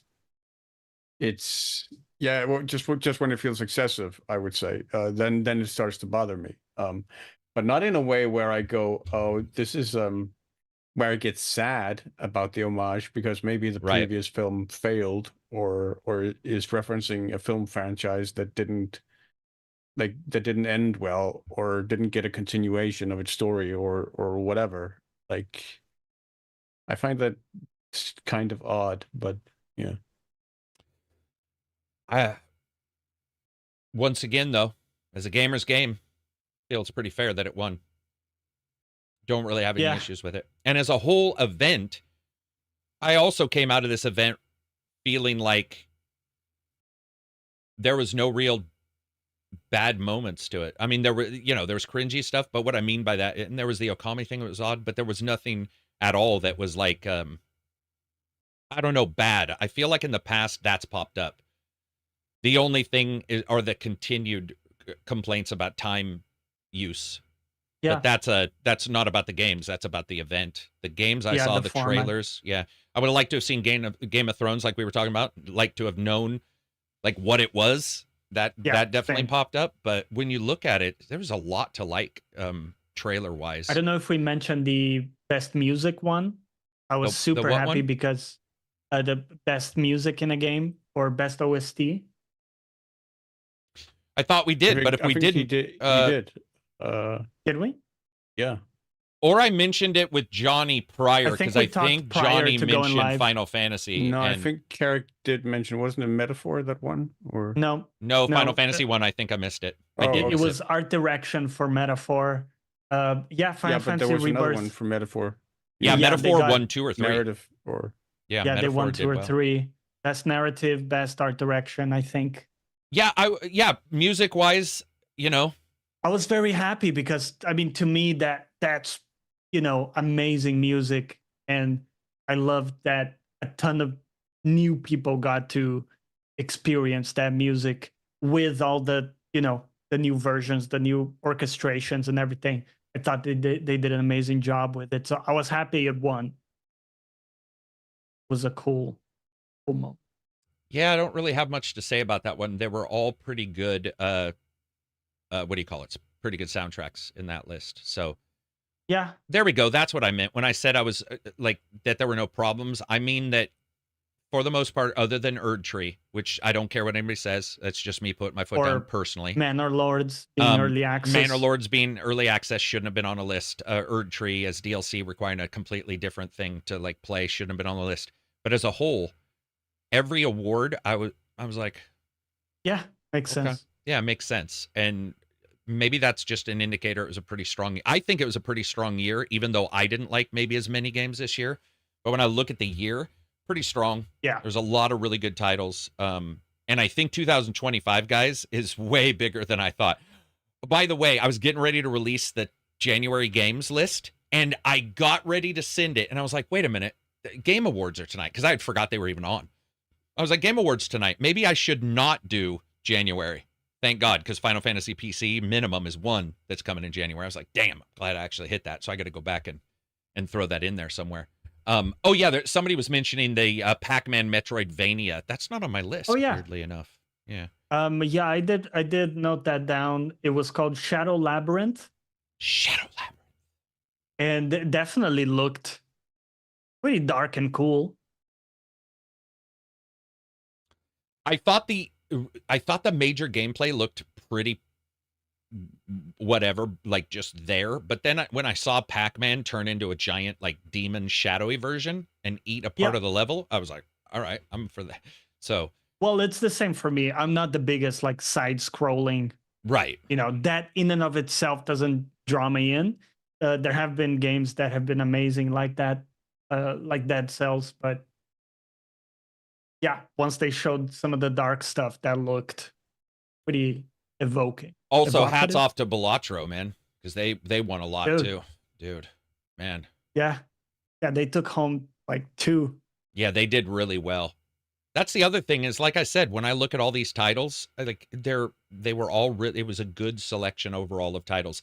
Maybe not the best categories sometimes, but you know, overall. And moving on from there, which one won best indie game actually? Balatro. Oh, yeah, which I think is fair. Balatro did gangbusters beyond belief. Like, and I don't mean but I should take that back. I don't just mean sales. I mean it's like reviews. It's everybody talking about it was too. Just like insanely good from what people say. I haven't played it. Yeah, but I saw. I mean, the number of people I trust when they tell me like they don't like those kind of games and love Balatro means usually it could just be a weird one. But then I see the people who do like those kind of games saying they love it, and then you see the sales. You're like, all right, this thing is definitely. I do want to kind of shout one out that hasn't gotten a lot of recognition. News Tower, which released back at the start of the year. News Tower. Yeah, I did briefly talk about it back when it released, but it's it released in early access. It's still kind of in early access, but it's gotten a bunch of content since. But basically, you open a newspaper in 1930s New York City, and you have to run it. So you have to hire new reporters and everything. You have to just send them out to research stories. You have to decide which stories you bring for the newspaper to sell newspapers, and what type of content you want to sort of weigh more heavily, whether you want to go into crime stuff, politics, or sports, or whatever. How you want to build that paper, and then sort of events happen, and you have to interact with parts of the city as well, how they perceive you, how the way you report stuff, and yeah, it's a lot of fun to manage as a management game. You said it's technically still in early access. Early access, yes. Huh. Okay. Nope. Haven't heard of that one. I mean, I know you say you talked about it, but my brain didn't remember it. No, but I mean, we talk about so much, so it doesn't. Yeah. And like when I talk about it, it's for like 2 minutes or something. So. Yeah, and it's called News Tower. Yes, correct. Okay, News Tower. All right. So anybody who wants that News Tower, I do like those kind of games. It just depends on like what my brain is. It's also just so much. It's also just a lot of fun for someone who appreciates like the aesthetic of the time, and like the aesthetic of newspapers going around with the trilby hat with the press card stuck in the brim of the hat. Old timer stuff. Yeah. And speaking there of, was also sorry, just before we move on, one that we didn't talk about, the Eco team, the guys behind like Shadow of the Colossus and Ico, and The Last Guardian. They showed a little like visual. Oh, the weird like teaser. Robot with a fucking jet on his face. Yeah. Had like a very there was particular nothing in that style. Trailer. Yeah, no game in it. Just climbing, but and then a head flying off. And look definitely had a unique. In 5 years' time, like with Last Guardian. Last Guardian, dude. Knowing our luck, it's going to be out on the PlayStation 6. Remember, Last Guardian was supposedly going to be out on PlayStation 3. Yeah. That thing was. But moving on from there, I do want to talk about some more pertinent stuff, which is like I had talked about it last week, but Johnny hadn't got a chance to talk about it. I wanted to get Johnny's idea of Indiana Jones. Flip Cup says, if it were released earlier in the year, do you think Indiana Jones had a chance to make Game of the Year? Personally, no. Not compared to those, and I they've patched up my fix. I think Indiana Jones is quite enjoyable, but it's got some issues. But that's just my opinion. We'll let Johnny take over. So, Indiana Jones. Yeah, I think it's very enjoyable, but it's not at that level compared to, I think, any of the games on that list, you know, like Final Fantasy Rebirth, Infinite Wealth. All those big ones. For me, as as games, those are just there's more there as a game. But I think indie is really effective at what it does, which is like a fun adventure game with the puzzles, very well done, and flows really well. You can really go through it without like a ton of bandwidth, but it's really enjoyable. The puzzles make you feel like you're doing stuff, even if they are quite simple at times. It's still enough for you to like have to figure out a few things and have to think about what's being presented to you. And they nail the vibe, I think, of the cheesy adventure and how things flow in a familiar way, predictable, but still like, I think that's also part of the charm of those stories, that they are a little bit predictable or familiar, and there's a nice flow to them. And I thought, yeah, just the areas are well done. You find these secrets. They have kind of ways to find shortcuts and go back and forth and unlock stuff. So overall, I liked it a lot. I heard some people say that it should have just been a third person game. And I see why they say it, because we've had third person games that are similar, like Uncharted and stuff. But to me, the first person really added a little bit more tactile feeling to the puzzles and stuff. Like, I'm really picking up stuff a bit more directly and interacting with things in a better way. We talked about this already. It's a bit jarring when they change to third person. I would rather just, first person all the way. But those are not that often. Those moments are not happening all the time, so it didn't bother me too much.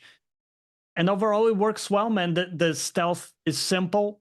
There's nothing fancy about the AI, I would say, or the way stealth works, but it's still fun and satisfying to pick up, any number of things from the floor and hit people with it, and just kind of like get through it, zip line your way. There's some fun characters you interact with. So I think they hit the main points for a fun adventure there. And they knew that they were aiming for that and not more, in a way. So it's not ambitious to its fault. Like, it's pretty contained and it works. I felt that so I agree with you on the first person. I think they should have just got rid of the third transition. That makes the third transition actually makes it a good deal less polished looking, and it affects it. I personally, I think that should be an option pretty quickly to turn that off. It'd be great to see a patch where they're like, turn off because third person actually can screw you up in some climbs where you're like, it switches to third when you're trying to go straight, and now you're over here. There's all kinds of weird little glitches there. I don't know about you, Johnny. I felt that the reason why the puzzles worked so well in indie is they are not typical game puzzles. They are movie puzzles. And there is a massive difference between a game puzzle and a movie puzzle. And you feel like Indiana Jones looking at geometric patterns and adjusting things as a character running around that don't require... something about them requires Indiana Jones logic. It doesn't require you to do Alan Wake bullshit calculus. Joking about that, but these weirder puzzles that are more eclectic. Even though it fits with Alan Wake at times, there were times where I was like, okay, guys, this is sort of like you're just sort of flexing on everybody. And Indiana Jones, obviously, or Bard's Tale, I remember, or Bard's Tale, Thief of Fate, or oh, dude, Bard's Tale is ridiculous at times. But you look at the puzzles; they feel just puzzly enough that when you get them, which doesn't take very much time, you feel like Indiana Jones moving shit. It just feels. Yeah. I mean, in all honesty, I would say these are some of the better puzzles than I've ever seen. They defeat like the bigger titles we've seen. Like Uncharted, or so. I actually like many of the puzzles in this more. There's something, and it could be the first person perspective as well, but you feel like you're moving things, and even the perspective from first person. Remember the puzzle with the big box that shifts at the fountain? Yep. When you push the fountain thing, you're looking through first person, and at the top of your brim of your vision, you see the statue move, and it causes you to go, wait, that's moving. Oh, that's over there. You're not seeing it from third person God Yeah. mode to where you can see around every corner. You're seeing it as generally indie, and it does help. His perspective. It I does think help. so. Yeah. Yeah. I also like that I had a glitch. I had a couple glitches, but one of the big glitches I had was the girl in 2 different places would consistently trigger on a spot, and she'd be like, "Help me with this door," or "I can't get up there. I can't get up there. I can't get up there," and that was annoying. But what I found was outside of those 2 glitches, I liked that she didn't talk much as a companion. I'm not talking about her. I'm talking about any companion. I like a puzzle game that lets me do what I want to do. And then if I want to get more data, I take a picture of the puzzle and you start thinking as indie. Asking for clues instead of having them fed to you. And I think you and I are coming at this. I think we agree. I come at it like we both, the systems that are in the game are sufficient. Stealth is sufficient. Puzzles are better than sufficient. Combat is sufficient. I found a couple more problems with the combat and a couple more problems with the stealth. I wasn't so, you can review a game and you can sit there and you can like dial in the exact FOV an enemy will see you. But with Indiana Jones, there is a fictional element to what's going on of like, sometimes the combat's a little rough and then you go and watch a movie and you're like, that dude can't hit shit ever. Like, he's not he puts a lot of oomph under his shots, but it's not like he's really great at fighting. In fact, he gets beat up quite a bit, and that's sort of replicated here. And maybe they get off a little, maybe they get off a little bit of the critique. With murder, a little, well, not murder. See, that's what I was going to say is maybe they get off a little bit of that critique because it is indie. A little bit. Because we don't know if they did that on, like, what part is on purpose. The only thing I really had an issue with, and I don't know if you faced this, Johnny, was the collision detection on the punches, man. There's a lot of punches I threw in that game where I am right in front of him, and you just whiff a punch for no reason. Like, especially in a combo. I agree with you. Did you get that? Okay. Yeah. Yeah, I don't know if you remember, I was in voice chat the other day. I was fighting like a big guy, like one of the giant dudes. And yeah, like some punches were not connecting, and then like some of his were, even though I wasn't even nearby. close. Yeah, there's some range issue, right? Yeah, there was some range issues. How was performance for you? So I had some issues with the pace, with the path tracing. Yeah. I turned that on the first day and I tried it out, and the lighting was completely borked. It would look like he's blonde. It literally looked, and I had people on my stream come in and say, why is Indy blonde? And then I realized, path tracing is messing the lighting right now. So I turned it off. Okay. And then looked normal, right? So I've been playing without path tracing and with some of the RT stuff, of course. And then just using the LSS has been pretty stable from. Yeah, I found that the path tracing was well above what it should have been for its requirement. Like the hit was pretty profound graphically. I felt like especially in the early area of the game, like when you're out in the jungle, just in the intro, I was getting very low FPS. And what I did is I turned it down from 4K to 1440p, and then it did a lot better. But again, I was playing with path tracing at that time. Once I turned off path tracing, it's been pretty solid. I did stay on 1440p just to have like a locked 60, which I wasn't quite getting at 4K. But I play with a 3090, so people with better cards nowadays can get better in 4K. I mean, 4K is tough for a lot of games. 4K is just a hell of a lot of a lot of pixels. Yeah, you're pixel peeping.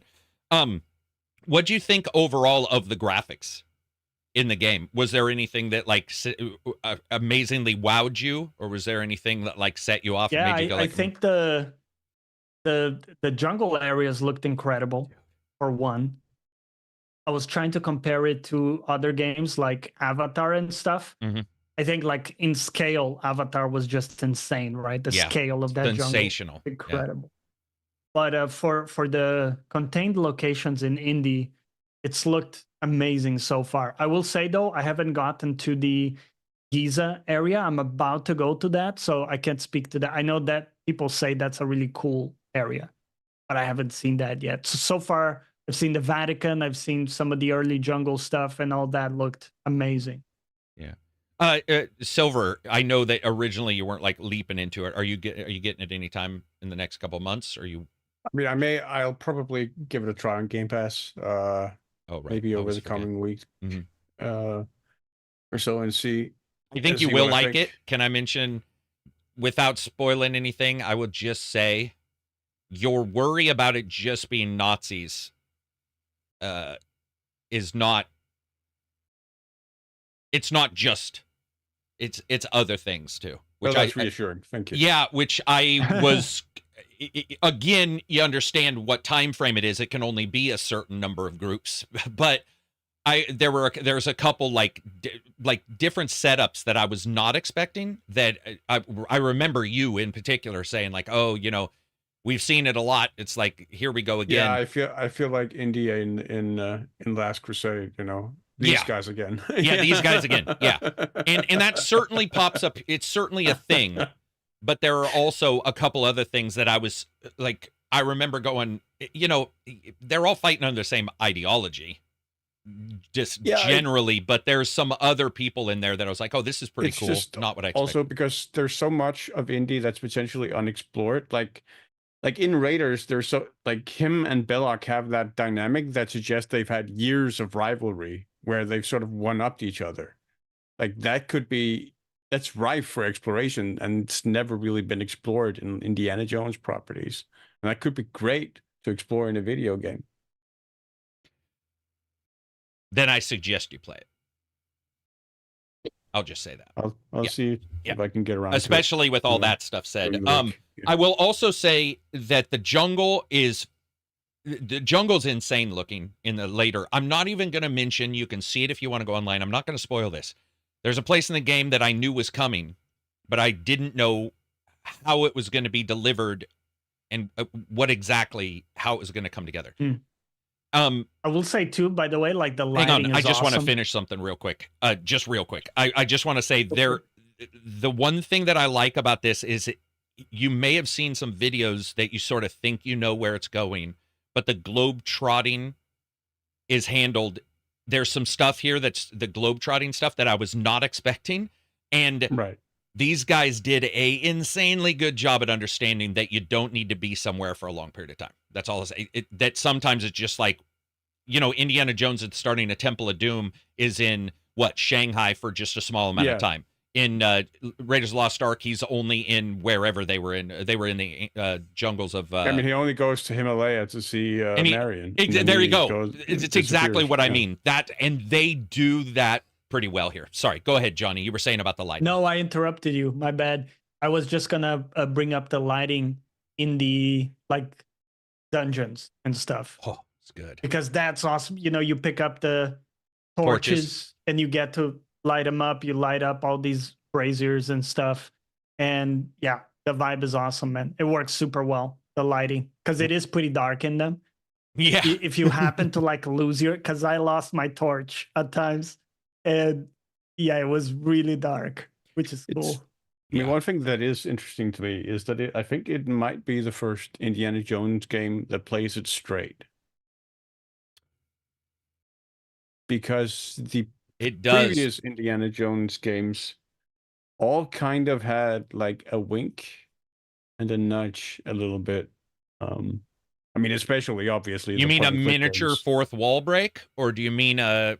Sometimes more than miniature fourth wall breaks. But that's what you're talking about, right? In particular, was full of fourth wall. Okay, that's what you're talking about. Okay, yeah. But also a lot of self-referential jokes, a lot of and a lot of humor in particular for a lot of the older Indiana Jones games. And even a game like Emperor's Tomb, which was probably the most straight-laced Indiana Jones game before this one, also sort of had some of those moments from what I remember. I think the lighting thing, It is funny because I think we're also accustomed to going into a dungeon in a game, and if you have no light, it still glows blue. It's perfectly bright. Yeah, or you go Yeah, right. outside in like a video game, and it's supposedly night in Skyrim, and it's brighter than many days in Pacific Northwest. You're like, dude, what? Why?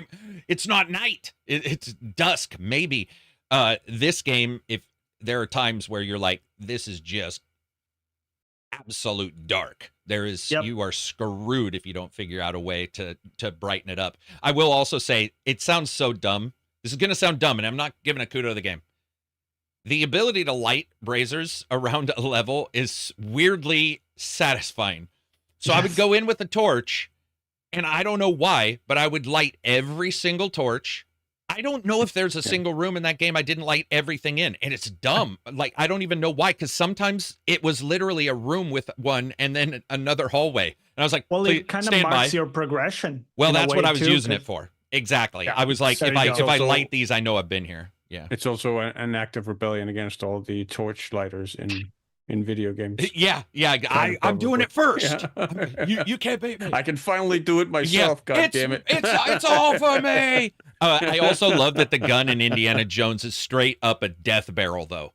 Like, for the most part, it is one shot. There are some guys that take more, but for the fact is that the gun is definitely you're probably gonna kill whoever it is you're aiming at, which is nice because then it feels like if you make that choice, you're making a very real choice towards grabbing that gun. And I also love that you can get any gun and turn it into an up-close weapon, even a fully loaded one. So just because you grab a gun, it's no different than hitting the F button and button somebody. But because it's so powerful in this game, and it's all not all, but a lot of it's based on stealth and indie being sort of a glass cannon in a weird way. The idea that you flip your own revolver around and just hammer on the back of somebody's head and then have to repair the revolver is pretty cool. It works strangely well for as really generic as it is sometimes. It's weirdly generic, and yet at the same time, the indie part sells it. I've heard people say one thing, and Johnny, I've heard people say if this was not Indiana Jones, it wouldn't be nearly as talked about. I've really thought about this, and as somebody who's somewhat of indie fan, but not necessarily a huge one, I actually feel like the amount of fun doesn't really at all hinge on indie, or at least a great deal doesn't hinge on indie. Would you agree, or do you actually think it hinges a great deal on it being Indiana Jones? I think it helps, certainly, for me. But would it still be just as fun? Probably. But I think a lot of people go into it because of the indie factor. Yeah, so sure. That's something for sure. Yeah, like just to get the attention, in the first place. Mm-hmm. Yeah. I don't know. I don't know how much it would help and then die out and not matter, because I got to tell you guys, very quickly I forgot it was Troy Baker, and very quickly I was just a dude running around with a whip and a gun and great puzzles. Yeah. So. Like good puzzle. It's I think so it's also a criticism you could level at pretty much all of the previous Indiana Jones games, frankly. You could say it's if Uncharted wasn't Nathan Drake, and it was Carrick with ACG, would it be? It's like it really comes down to that being sort of a get out of saying this game is good jail, but. I think with the indie, there's a lot good. Even though I didn't love it as much as many people, I definitely find it enjoyable. I'm glad you're liking it, Johnny. Hopefully you'll be able to beat it, and we can finally talk about at least some of the stuff. Because you haven't even gone. I mistook your jungle thing for the jungle later. No, you're talking about the jungle Temple of Doom kind of stuff. Absolute baby jungle. And then when you said you hadn't even got to fucking Egypt, I was like, oh damn. Okay, well, this guy, dude, there is so much ahead of you. That is. Nuts, man. That is nuts. Spear Dusk says decent Harrison Ford acting. I would agree. Yeah. I think Troy Baker does a pretty phenomenal job. I'm really proud of him, because I'm honestly not proud of him, but I'm really happy for him, because I think a lot of audio directors don't ask him to do much. Like Neil Druckmann did. I know they were showing video of him reacting to the part of Uncharted or of Last of Us 1 when somebody dies. The way he reacts is. I don't know why I'm worrying about spoilers. That game's like Yeah, 1,000 I years think old. Joel is but- one of his stronger performances. I think for so sure. too. Yeah, and in this one, he does a really good job of just mimicking Indy, and they did a good job in writing because a lot of it's going to be nailed on the writing. What else do we got besides that? Warhammer 3 did release new content Excellent. today, or yesterday rather.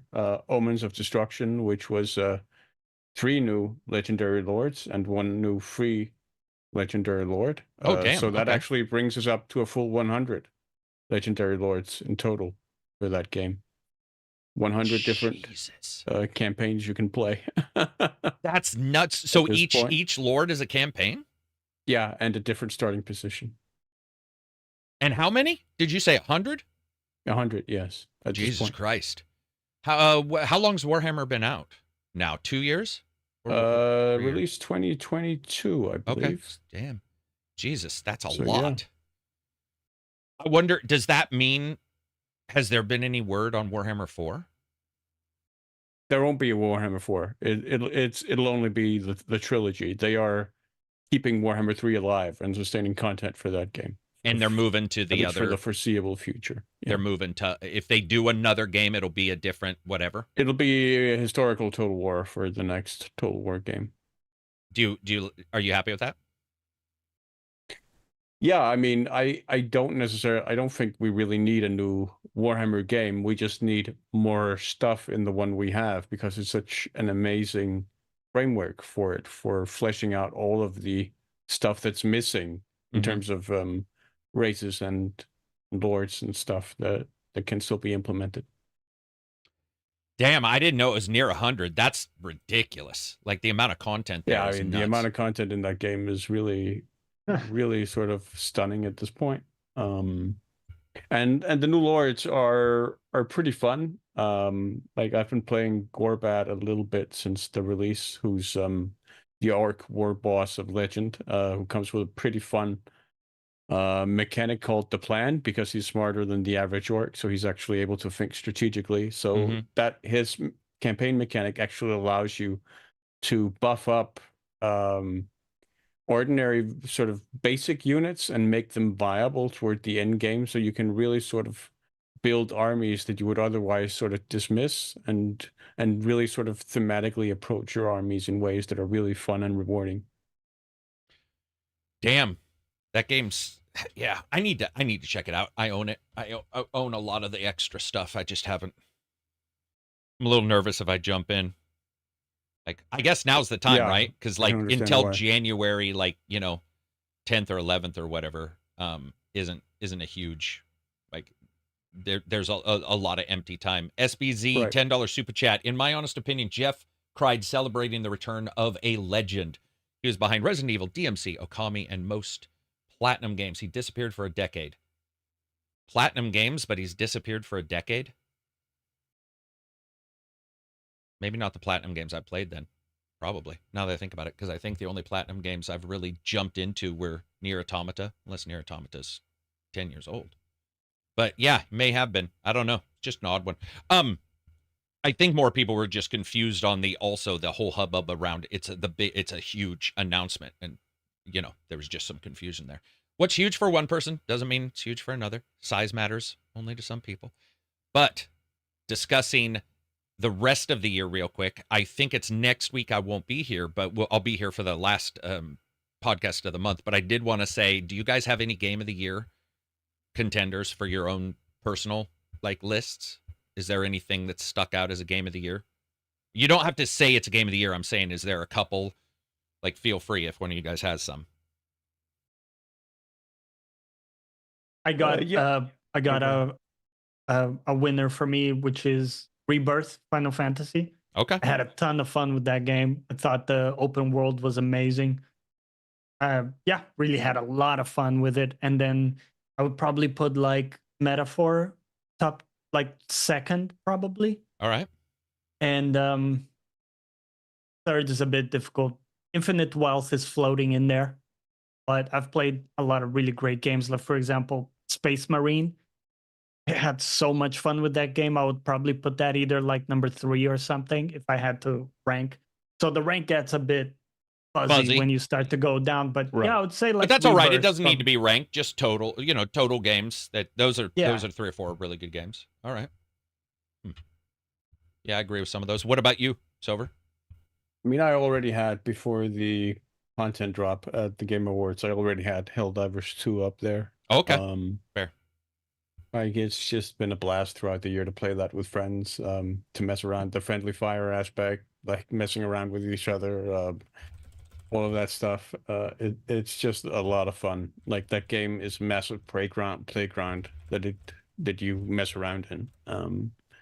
And it always offers sort of a unique experience for me with every drop, even as there are repetitive elements to it. Mm-hmm. There are always factors that sort of make it a little different, each drop a little different, I think. I mean, Dragon's Dogma I enjoyed a lot when it dropped earlier in the year. I think it's still up there.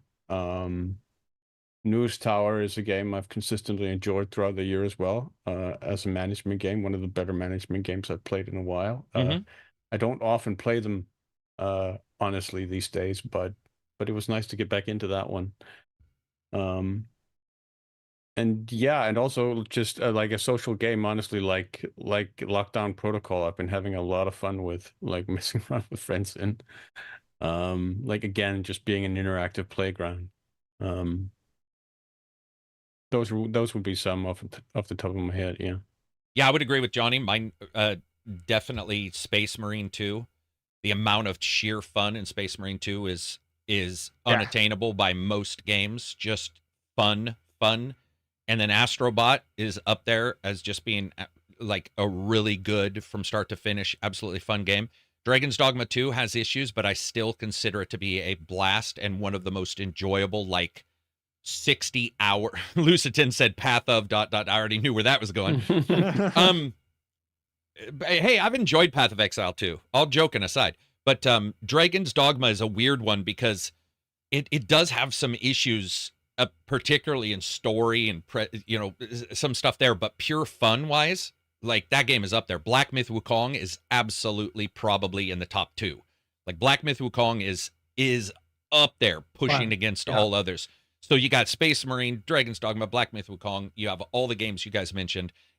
And then you have like Balatros and all that kind of stuff. It has been a fairly, I mean, I think it's been a great year. A great year, like game titles. Yeah. Yeah, even if some didn't hit, and even if some have issues, I've been really surprised that like a lot of the ones I worried about, because we're post many of the games you and I, Silver and I started this out, and then Johnny now adding that we're a post most of the games you and I talked about 6-7 years ago. The big games, what have you. And we had some nice surprises too. Like Stellar Blade, for me was a pretty big surprise, and I really enjoyed that. Yeah, Stellar Blade I definitely enjoyed. There was also Atomic Heart at the start of the year, right? I know you guys was really Atomic Heart that. the start of this year or last year? Or was it last year? I think it was last year. It may have been last year, yeah. Might have been, yeah. Sorry. Dude, we did get a DLC, didn't we? We got a couple, and we got another one in January. That's why I'm like, God damn. Yeah. Like, I don't remember.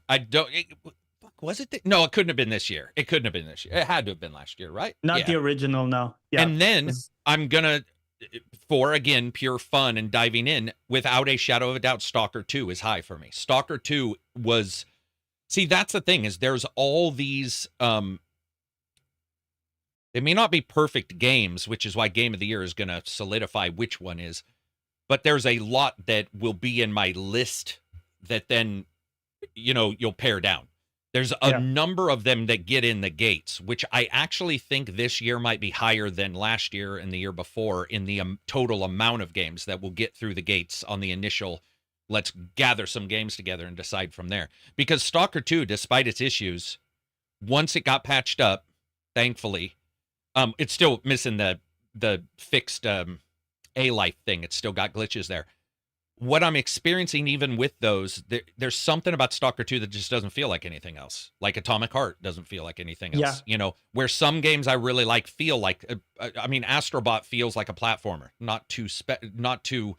It's not like, oh my God, it does something completely different. What it does is platforming done perfect almost, And it's been an insane year for that. And I wish I had done Batman because VR Batman, because I actually think VR Batman, from what I'm hearing, is just phenomenal. So that would have been cool too. But yeah, this year's, and by the way, I'm probably missing 10 games I like this year. Like when you sit down and talk about it. Black Myth to me is I don't know, man. Space Marine 2 and Black Myth would take a long time to figure out just between those two, because they offer fun in way weirder. Space Marine 2 is really repetitive. And yet, on the 19th fucking same level, it's still same bad fun, guys man. coming out at the same time, all of us joking about the same things at the same time. It barely drops in fun. Like, it's ridiculous how many times we played, and I was like, dude, this has got to be the 40th fucking level today. And then you start playing it. Remember, we'd be like, jungle level. All right, jungle level. And within 7 seconds, the picking of the level might have caused you to be like, oh, again? But then you go in, you're like, again. You're in the zone. Yeah, you're like, again. Let's go. And Black Myth, the way they handled death worked for me a lot better than normal, normal Dark Souls games. And I don't even know if whatever. We don't need to get into that. But yeah, I wish also that Flight Sim had nailed it. Because I was going to mention Flight Sim. Yeah, I was a we huge haven't fan. heard much A lot of tech conversation issues, about man. it. A lot of tech issues. Yeah. And I think in a year, maybe even less, it'll be, where Flight Sim 1 was plus jobs. But day one, it ain't that, And that's the thing. It's just like Stalker. Stalker, when they patch it, will probably be closer to what, we First all would impressions are want. important, man. Yeah. They definitely are. I mean, looks matter. What else do we got? Anything else that's going on? It's been a somewhat dead week, other than the Game Awards, right? Other than Indie. I feel like Indie was the last of the we were tracking them games.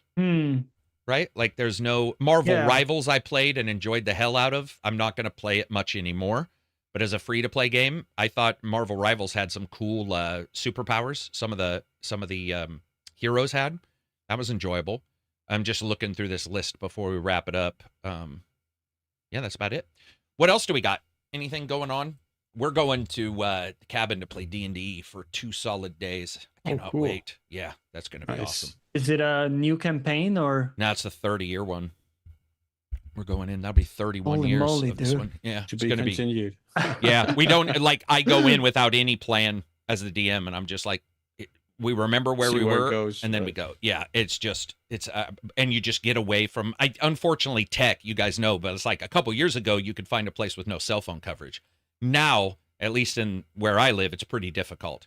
But it used to be where we would purposely go, and I would find places. Like, I would ask the owner. I'd be like, do you have internet? Unfortunately, we don't. And I'm like, I want that place, because that way no one can be on their phone.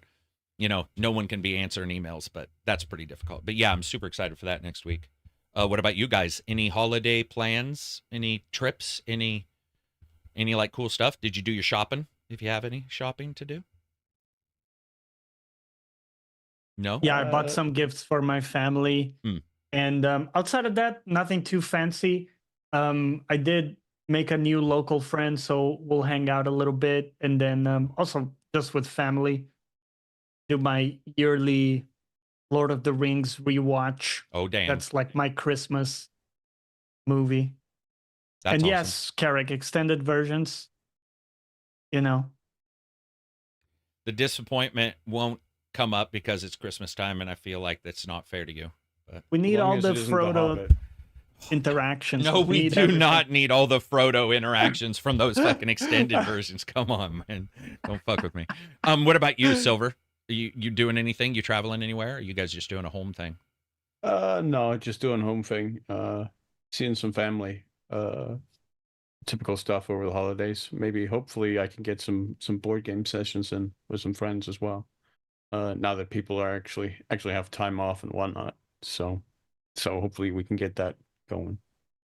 Yeah, I was laughing at somebody in the board game thread a couple days ago. They were like, "Oh yeah, man, it takes like a full 15 minutes to set up this board game, dude. That's a long time." And I was just looking at my list of board games, long time, yeah, bro. Okay. I'm not lying. I was like, "Oh my god, I would kill for a board game that took 15 What are you minutes playing, to set up. Monopoly? Yeah, I was just like, when you said it, I was like, yeah, it takes a long time. It takes like 15 minutes to set up. I was like, damn, dude, I love you, man. You're so innocent. You're so innocent. I need to invite him over for some fucking Twilight Imperium, and 3 hours later, you're finally set up. But anyway, that'll be it for us. I want to thank these guys. We won't be here next Friday. Maybe I'll upload something. I'm not quite sure. I'll be checking. You guys will see some previews from us or from me, and you'll also see a what do you call it? Games of January. Johnny, what are you doing on your channel? Doing some League content on my channel. I do Monday to Friday, a new commentary. Today I dropped a big compilation with some of my best best strats. Do you call it like games on one champion? It's like learn how to play Mordekaiser, which is a champion, in 5 hours. So it's like 5.5 hours of me playing different matchups against different champions. It's a good time. That's not a bad idea. Say, learn how to play this champion. Great to go to sleep. If you're struggling, you know, if you want to be bored really quickly, Johnny's the channel to go to. And zone out, man. That's great. No, dude, that's cool. Because I was going to ask you how you named it, but the idea of saying like learn this champion in under 5 hours, that's a good catchy title without being clickbait, because you've got the full video there. And because it's also my own journey. You know, the game start of me like some weeks ago, and I start to get better at it as the video goes on. So like by the end of the video, I'm actually pretty good at it. The beginning, I'm sort of like still learning. Right, right. That's awesome. All right, everybody, you guys have awesome weeks. If you want to, you can check out the Patreon. You can also listen to us on Spotify, iTunes, and, come in, join us in the Discord. Other than that, I hope you all have good holidays if you aren't here at the podcast after next week's, and we'll see you on the new year. If you are, you'll see us after next week for that last Friday podcast. Peace out, everybody. Enjoy the rest of your week. Enjoy the holidays and take care. Bye-bye. Don't